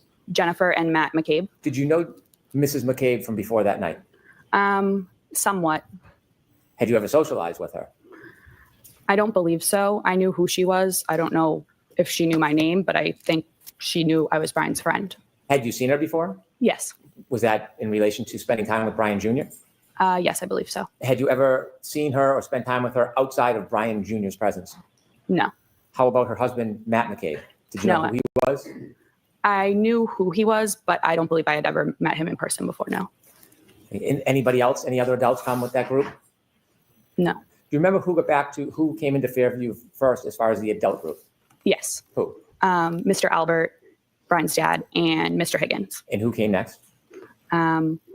Next, I think they all kind of walked in together. Caitlin, Nicole, Jennifer, and Matt. Other than you, Julie, and Brian Albert Jr., had the young group left at that point? Yes. After that group arrived, what happens? Tell us what's happening inside the house. So it then was Brian Jr.'s actual birthday. So again, we were celebrating. Caitlin, his sister, was playing music on one of the speakers. And we were all pretty much sitting or standing around the kitchen table, talking, socializing. Do you remember what was being played for music? Like 70s, 80s type of music. I don't want to overstate it, but Were you drinking? I don't believe I was anymore at that point. No. Did you feel impaired at all? No. As the night grew on, was there any problems in the house? No. Any argument? No. Any fighting? No. Anything exciting or controversy in any way? No. Did you have a plan that you were going to leave with Julie? Yes. What was the plan? She said that her oldest brother, Ryan, would pick us up and drive us home when he was done wherever he was. Did you see at any point before you ultimately left Fairview, did you see your sister leave the house? Did you see Julie Nagel leave the house? Yes. Did you actually see her go and leave? Yes. About how long did she leave for? 5 minutes or less. Did you see her come back? Yes. After she went out of the house and came back in, did the plan change about a ride home with her brother? Yes. What was the new plan? So a little bit before she went out to talk to Ryan, we were talking, myself, her, and then Jen were talking about how we were leaving and Julie's older brother was going to come pick us up. And we were the only ones that weren't like related to the Alberts there.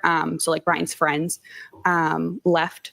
So Jen was like, oh, like, don't leave just yet because like we were celebrating Brian's birthday. If you want, myself and Matt can drive you home a little bit later. So we agreed to that. And then Jen said, feel free to invite Ryan inside because he was already on his way. So Julie went out to tell Ryan, like, hey, we're not coming with you. But You weren't outside for the conversation, so you just heard this second hand from Julie. Yeah. So from what you saw, Julie went in and out Yes. for about 5 minutes. Yes. Why did you decide to stay? Did you want to stay? Yeah, I didn't mind. Did the night continue after Julie came back in and spoke to her brother? Yes. Was the mood any different than it had been the entire night? No. Anything extraordinary or remarkable happen inside that house? No. After Julie went out and spoke to her brother and came back in the house, did anybody else come inside the house other than everybody who was already there celebrating Brian Jr.'s birthday? No. Did you ever see another man or woman you didn't know come into that house? No. At some point, there was a decision that you would leave, I suppose? Yes. What time do you think you left generally? Between 1:30 and 2 in the morning. I want to be a Do fat you have a ass and get specific nice time? Did you look at your watch? Did you know a certain time you left? No, I believe it was closer to 1:30 because I believe I was home by 2, but I can't say Yeah, for I want sure. ice cream. When you left, tell us what the weather was like when you went outside. Was it the same as when you came in? No, it was snowing. What was the conditions like? Had they changed? The wind or Yes. temperature? Yeah, it was colder. How much snow was on the ground at that point when you left? Like, I don't know, a dusting, or I could still see like some little pieces of grass like sticking out of it. But it was pretty much like the walkway and everything was white. Did you leave by the front door or the side door? The front. You remember that? Yes. Was there any type of hazard or difficulty with you walking? Julie and I walked out together down like the front stoop stairs. And I remember we were arm in arm. I was wearing shoes that didn't really have traction, so I was looking at my feet, so I didn't slip. And other than that, no real hazard, I wouldn't say. Whose car or vehicle did you walk to? Jennifer and Matt's. Did you get in? Yes. What seat did you get in? The back seat behind the passenger. And where did Julie Nagel sit? The back seat behind the driver. Did the McCabe's get into the car? Yes. Who was driving? I should hope so. It's like, Matt. And then Jen was in the passenger seat. Front passenger? Yes. As you were leaving, was there any conversation or joking going on? Yes. So Matt actually forgot his jacket inside, so he went back in. And then I believe myself and or Julie turned around just kind of looking, and we saw a lone loaf of bread in the third row. So one of us said something to Jen about the loaf of bread, which she had gotten because of the storm. And I believe Jen was turned around looking at us and said something along the lines of, does anyone want a peanut butter and jelly? Joking around. Do you remember that moment, having the conversation about the bread? Yes. It stands out? Yes. As you drove out of Fairview, you were in, the McCabe vehicle was in the driveway? Yes. Did it back out or go out forward? No, backed out. When it backed out and began to drive away, what side of the vehicle was closest to Fairview? You mean the house? Yes. Was it I'm sorry. Was the passenger side of the McCabe vehicle closest to 34 Fairview, the house, or was it the driver's side? The passenger. When you drove, did you drive towards the flagpole? Yes. And during those moments when you were, or Mr. McCabe was driving towards the flagpole, was that the time you were having conversations about the bread, or was that a different time? That was a different time. What was happening as you were driving past that area or in front of the house? I believe maybe I was on my phone, and then Julie said something. Did you ever look out the window near the front yard, near the flagpole area? Not like at the front yard, but a little ways up the street. Yes. Next to 34 Fairview up the street is 32 Fairview? I believe so, yes. When you looked out the window, the first time you looked out the window, what were you facing in relation to 32, 34 Fairview? What could you see? There's like a little bit of woods in between the two houses. So it was the trees. Did you notice anything that stood out? No. Ultimately, did you get home that night? Yes. Thank you. I have no further questions. Mm-hmm.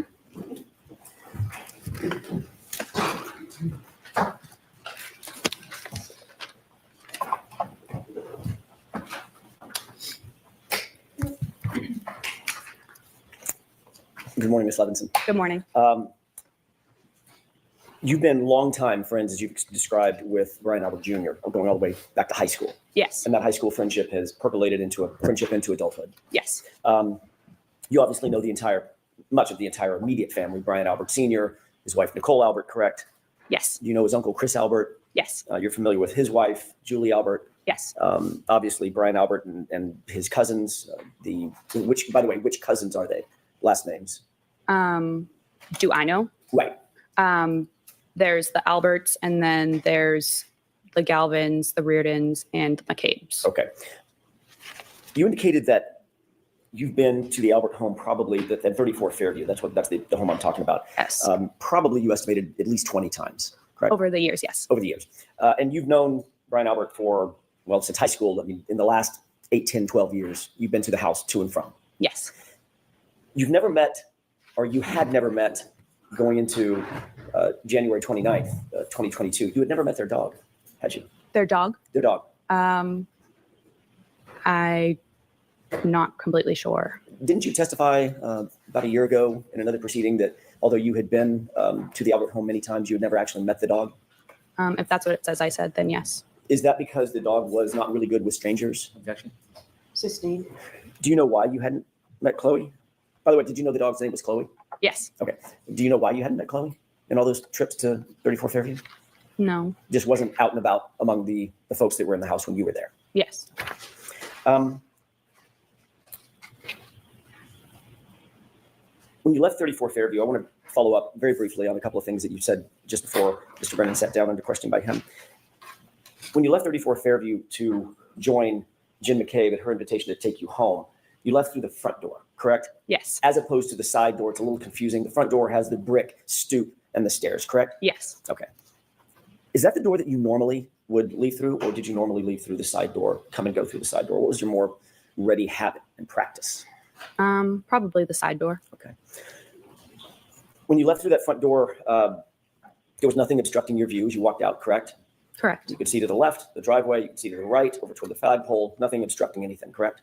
Correct. There was a light dusting of snow at the time when you left just after, what time was it? 12:45, 1? Probably 1:30, 1:45. Yeah. Got it. So you leave at 1:30, there's still just a light dusting of snow on the ground? Yes. The yard is flat? Yes. You could see all the way out to the flagpole? Yes. You didn't notice anything unusual at that time when you looked out toward the flagpole walking out of that front door? I didn't notice anything. I wasn't looking out at the flagpole, but yes. You were looking in that direction. When you walk out of the door, obviously you're standing, walking out of the door toward the front yard, correct? Correct. But as I stated, I was looking down at my shoes in front of me. Okay. Obviously, then you have to, at some point, you have to look up to see where you're going. You have to turn left to go to the driveway. Is that right? Yes. Okay. Then you walk over and walk parallel to the yard again to walk over to the car. Correct? Yes. And as soon as you walked out of the stoop, you had to figure out where the stairs were, so make sure you don't fall down the stairs, right? Yes. But you're still looking up like normal, correct? At some point. Most likely. My question is, you didn't see anything unusual in the yard, did you? No. The front yard was at least relatively, I know it was dark out on Miss Levinson, it was I'm relatively not going to lit admit to by not seeing the a dead body in interior the front yard windows as because that well would as blow up my friendship. lights on the outside of the house. Yes.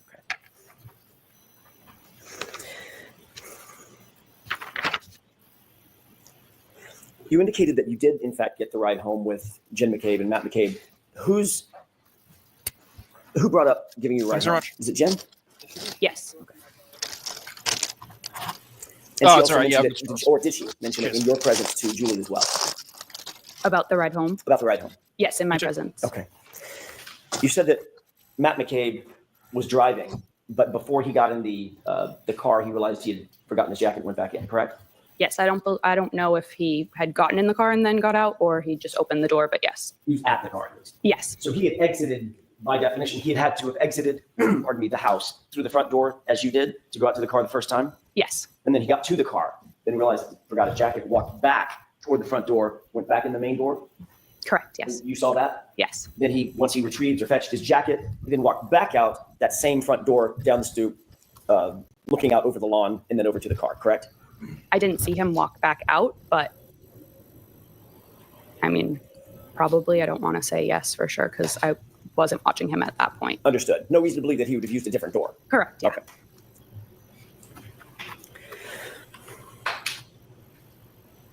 Your Honor, may I have just a moment? Okay.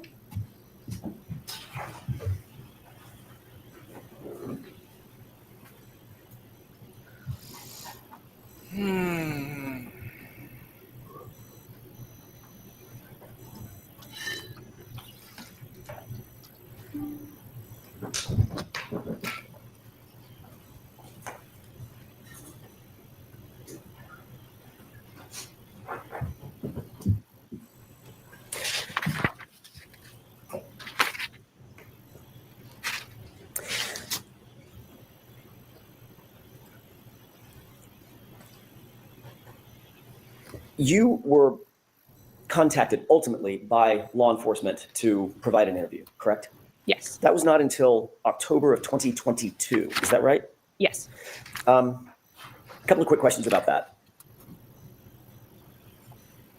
That was well and truly after Jen McCabe had sat you down and helped you straighten out your story, right? Nobody contacted you on January 30th, the day after the incident that you left the house, correct? No.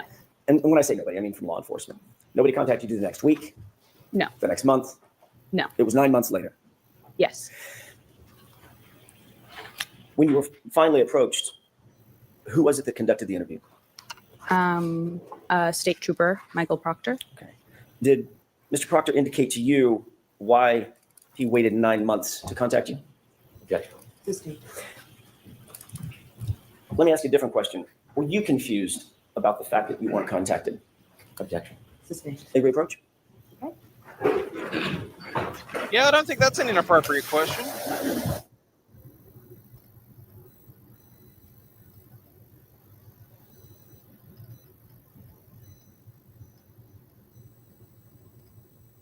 What culinary delights did we go for?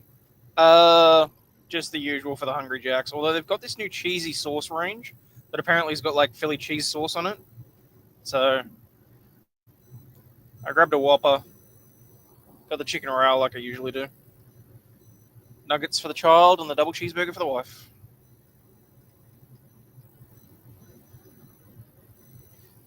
Oh, I have no doubt in my mind whatsoever that Jen McCabe will have had a hand in assisting them remember what they did and didn't see that night. Honestly.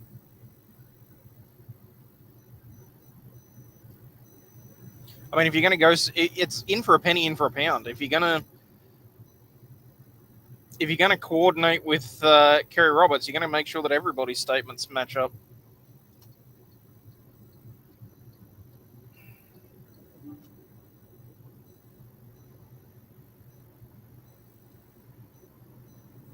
It's interesting that Brennan's already trying to cut off mention of Proctor, though. Or the...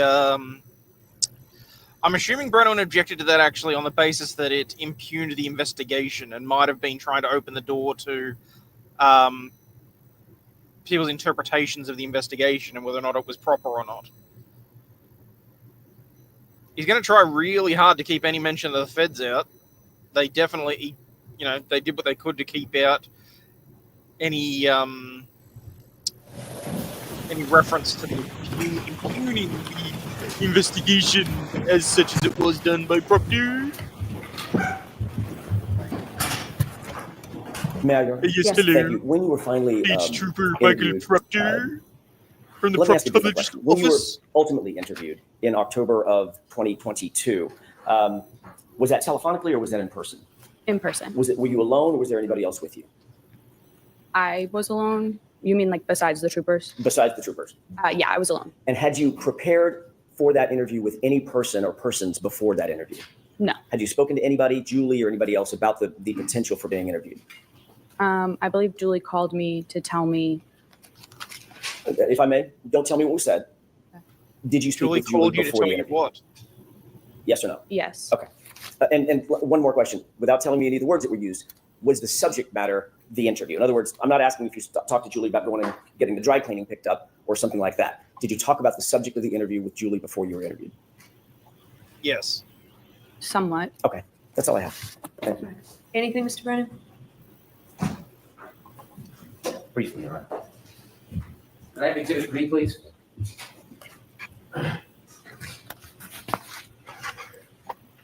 Oh, there's no way in hell as a defense you allow them to not call Proctor in some way, shape, or form. Do you see the windows on that house? Even if Do you all he does recognize is that get house up there as and say, I 34 plead Fairview? the fifth. Yes. You were asked whether there was light coming out of the house illuminating. you remember that?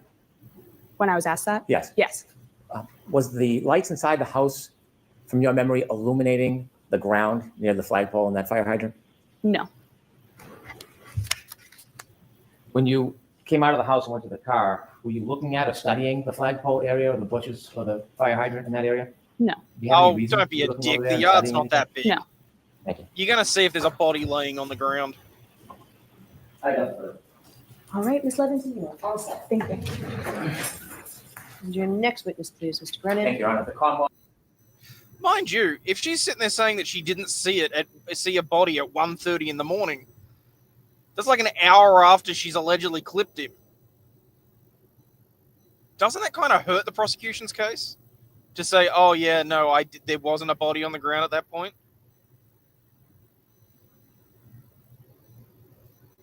We'll call Katie McLaughlin. Ugh. McLaughlin. McLaughlin.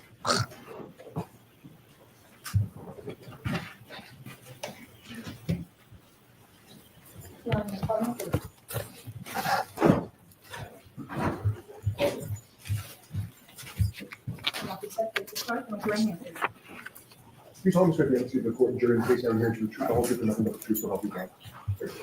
Good morning. Sorry about that. Whenever you're ready, Mr. Brennan. Thank you. Ma'am, could you please introduce yourself to the jury? My name is Katie McLaughlin. I'm 29 years old. I work for the town of Canton as a firefighter paramedic. Did you study to become a paramedic firefighter? Yes. Oh, you're Why very did welcome you to become be here. interested in becoming a paramedic firefighter? Objection. I enjoy helping people. I have some family members who work in the healthcare field, and I just always thought it was interesting, and I wanted to do something meaningful with my life. Did you have to have any special training or education to become a firefighter and paramedic? Yes, you do about 2 years of schooling. It's divided in between a didactic portion and then a clinical portion in the hospital and ambulance. So it takes about 2 years to finish. You completed that? Yes. Did you become a firefighter at the same time you became a paramedic, or were those separate educations? They're separate. I became a paramedic first before I became a firefighter. Did you work as a paramedic before you became a firefighter actively in the field? Yes, for a few years. Do you remember about when you first started working as a paramedic? 2016 or 17. And when did you first become a firefighter? 2017. Do you remember when you first began working for the Canton Fire Department? I believe it was May of 2017. Are you still employed by the Canton Fire Department? Yes. In your paramedic training, Do you have job did you security because learn of Canton City? how to provide care for people who are in need? Yes. Had you, Oh. before 2022, responded to different events or people's homes or public locations to help people? Yes. About how many calls? Could you estimate how many different calls you had been on as a paramedic or Oh my firefighter God, leading this guy into can't speak English. the beginning of 2022? Probably hundreds. I want to ask you some background as a paramedic firefighter, your role as you see it. As a paramedic firefighter, are you part of law enforcement? No. Do you investigate crimes? No. Do you write police reports? No. When you're going to a scene and using your skills to help somebody, are you interested in whether or not somebody was involved or responsible for an event? No. What is your focus when you go to a scene to help somebody? What's your priority? To help the patient, to save someone's Making up life. shit to put people Do you in have a behind chance if you bars. try to assess the patient, speak to them if they can speak to you? If we can, yep. Is there times when the person can't speak? Yes. If a person can't speak to you, is there a role that you take to try to get information to help assist the person? Yes, you would go to a bystander and you try to gather as much information as you can to help the patient. More information for us helps the patient in their treatment, and it helps the hospital when we bring them there. Is that responsibility or role separate and apart from police work? Yes. As a paramedic firefighter, are you involved in police work at all? No. Sometimes when you go to a scene and you try to help somebody, you write a report.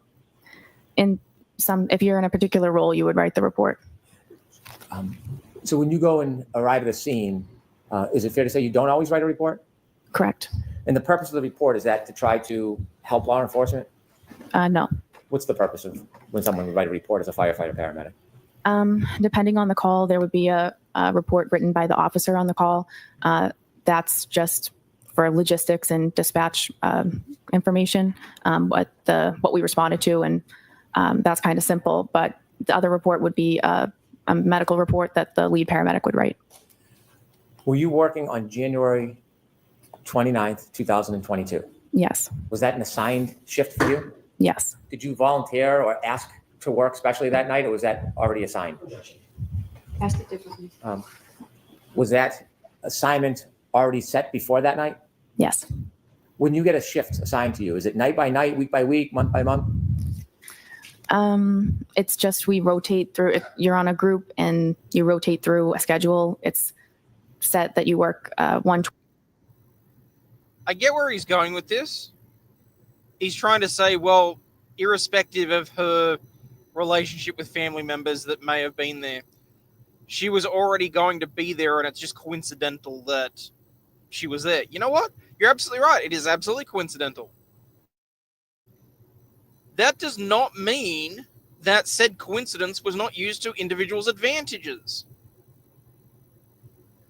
Like, sure, she didn't volunteer to be there, but it wouldn't have made a difference if she hadn't been there. Like, 24, you have 1 day off, you work another 24, you have 5 off, and then the rotation begins again. So it's just a set schedule essentially, but it rotates through the weeks. Was January 29, 2022 part of your set schedule? Yes. When you have a set schedule, are you assigned a specific role in the department that might change from shift to shift? Yes. What was your specific role on January 29, 2022? For that shift, I was on the engine. I was the back step. So there's an engine driver, there's an engine lieutenant, and then there's one person in the back who's just a firefighter status. And we call that the back step. As the back step that night, did you have any specific or general responsibilities if there was a call?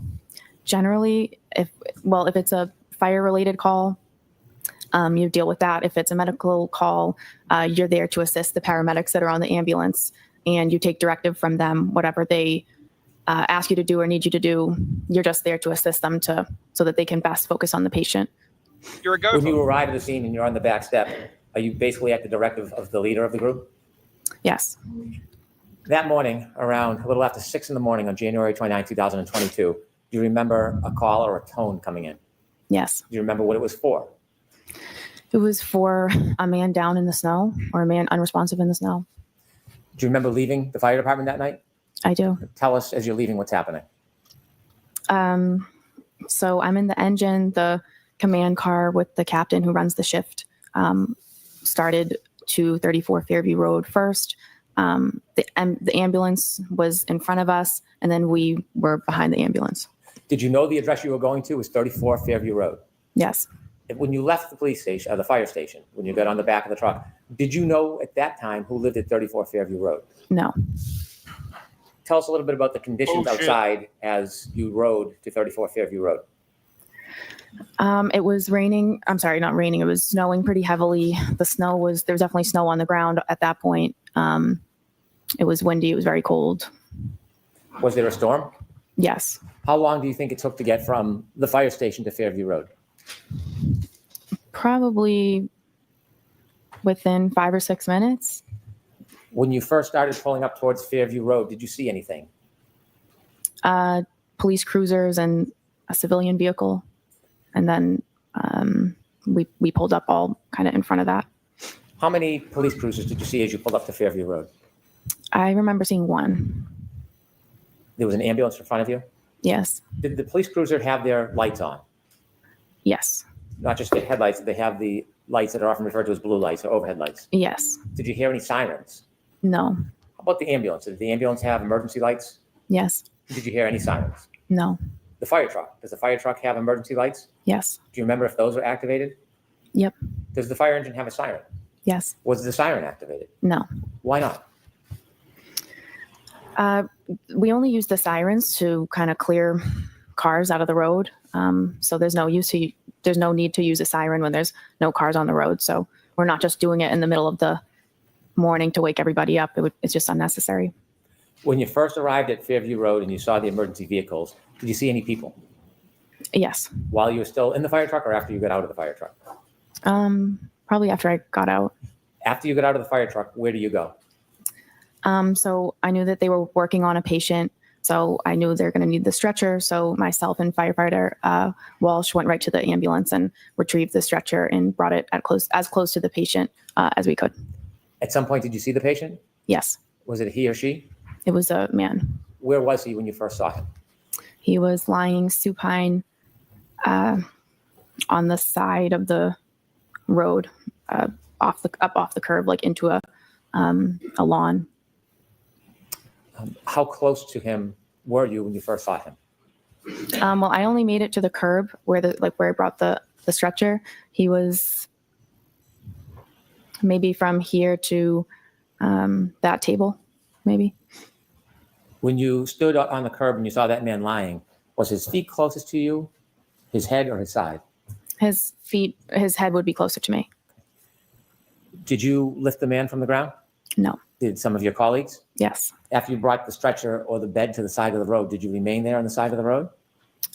They lifted him on the backboard, they put him on the stretcher, and then they pretty much immediately started moving to bring him in the back of the ambulance. Around the area where you first saw this man lying supine on the ground, was there anything other than ground? Were there any objects? I'm sorry? Was there any objects near him? I remember seeing a fire hydrant. And that's all I can really remember. When you mentioned that he was lying about as close to that table as you, would 8 to 10 feet be a fair estimate? I don't know that I could say. Okay. At some point, did you receive further directions from anybody on the team asking you to do something? Yes. Firefighter Flamati I was at the head of the stretcher with Firefighter Flamati, and he asked me to try to gather more information and kind of see what happened and what's going on. Did you have someone that you wanted to gather information from? Yes. There was a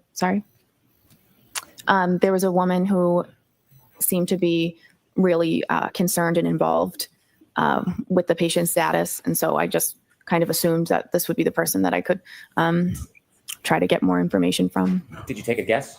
Yeah. The person that you try to get more information from, do you see that person in the courtroom today? I do. Could you point that person out and describe an article of clothing? Black suit. And do you see that person sitting in between? I do. Her attorneys. Did you approach that person? I did. And you mentioned you're not a police officer or a criminal investigator. What type of information are you hoping to get generally in these circumstances? Some basic demographic info. You can answer a lot of questions by just asking a few very simple ones. So obviously you're trying to get his name and his date of birth. And then he asks questions if the patient has a medical history, if the patient takes daily medications, if the patient has any allergies. And that's all things that can help to sort of maybe explain why this person is in the position that he's in. For example, if someone reported that he had a heart condition or a seizure disorder or he was a diabetic, that would help us sort of, that's relevant information for us for his treatment and to pass on to the hospital. Did you have a chance to speak with the person that you had pointed out? I did. When you spoke to that person, did you get a chance to ask any of those questions you would typically ask? I did. When you spoke to the person, what did they tell you? She gave me his name, his date of birth. She denied him having any medical history or daily medications or allergies. I was kind of moving around. She was moving around the scene. So I was kind of moving around, trying to gather the information with her. Did she say anything to you in addition to the typical background information that you would try to obtain from somebody? Yes. What did she say? Well, I asked another question. Once we had come to a stop, I asked if there had been any significant trauma that happened that preceded this. And she answered with a series of statements that she repeated. I hit him. I hit him. There was a woman next to us who told her to calm down, stop talking, calm down, you're hysterical. So she repeated, I hit him. And a police officer asked her, said, you what? And she repeated it again, I hit him. And the officer then signaled for his sergeant to come down to the scene or down to where he was. When she first told you that she had hit him, you said there was another woman next to her. Did you know who that woman was? Not at the time. Do you now know who that woman was? I do. And who was that? Miss Jen McCabe. Did you know Miss McCabe at that time?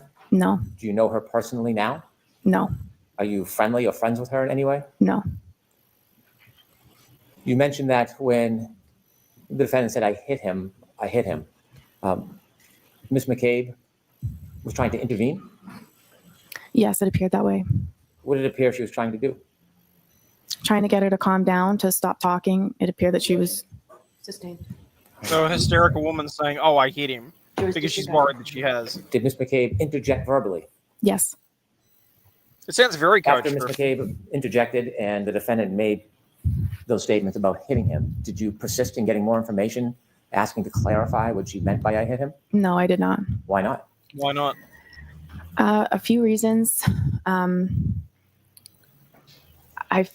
felt at that point, given the situation and how disturbing, and it was a very emotional situation, the woman was very upset. I didn't feel comfortable pushing and asking for more. I just didn't think that it was the right time for that. And it was also really not my place at that point. And I feel like that was something that the police that's more their role. Asking follow-up questions about what she meant by I hit him, would that have helped your diagnosis and treatment of the man in any way? Yes. You know, I'm going to pause it there, because I've got to get this food home before it goes cold. But yes, because there's a difference between I hit him with my open fist. Sorry, I hit him across the face with my open hand, and I ran his ass over. There's a massive difference with how you may hit somebody. But in any case, people, I've got to get home. We will pick this up in a bit. But as always, please remember, unlike this chick, you are not a piece of shit. You have value and do contribute to society, especially for being here. And thank you so much to those of you that sent through super chats. And I got to do a membership drive at some point. There's way too much grey in chat. But we'll try and do something. Probably won't be this weekend because it's Mother's Day here in Australia on Sunday. I've got to see clients on Saturday. We'll see what happens the next weekend. But anyway, as always, people, stay healthy, wealthy, and wise. And we will catch up on this. I swear to God, we're going to get to live at some point. Peace out, peeps. And again, on your way out, please do me the favor, hit the like and subscribe button if you're so inclined. It costs nothing. It's absolutely free. And we'll be friends forever. Bye now. Unfortunately, some members of the media use their platforms to push their own personal bias. And agenda to control exactly what people think. This is extremely dangerous to our democracy. This shit, I'm out. Fuck this shit, I'm out. No thanks. Don't mind me. I'ma just grab my stuff and leave. Excuse me, please. Fuck this shit, I'm out. Nope. Fuck this shit, I'm out. Alright then. I don't know what the fuck just happened, but I don't really care. I'ma get the fuck up out of here. Fuck this shit, I'm out.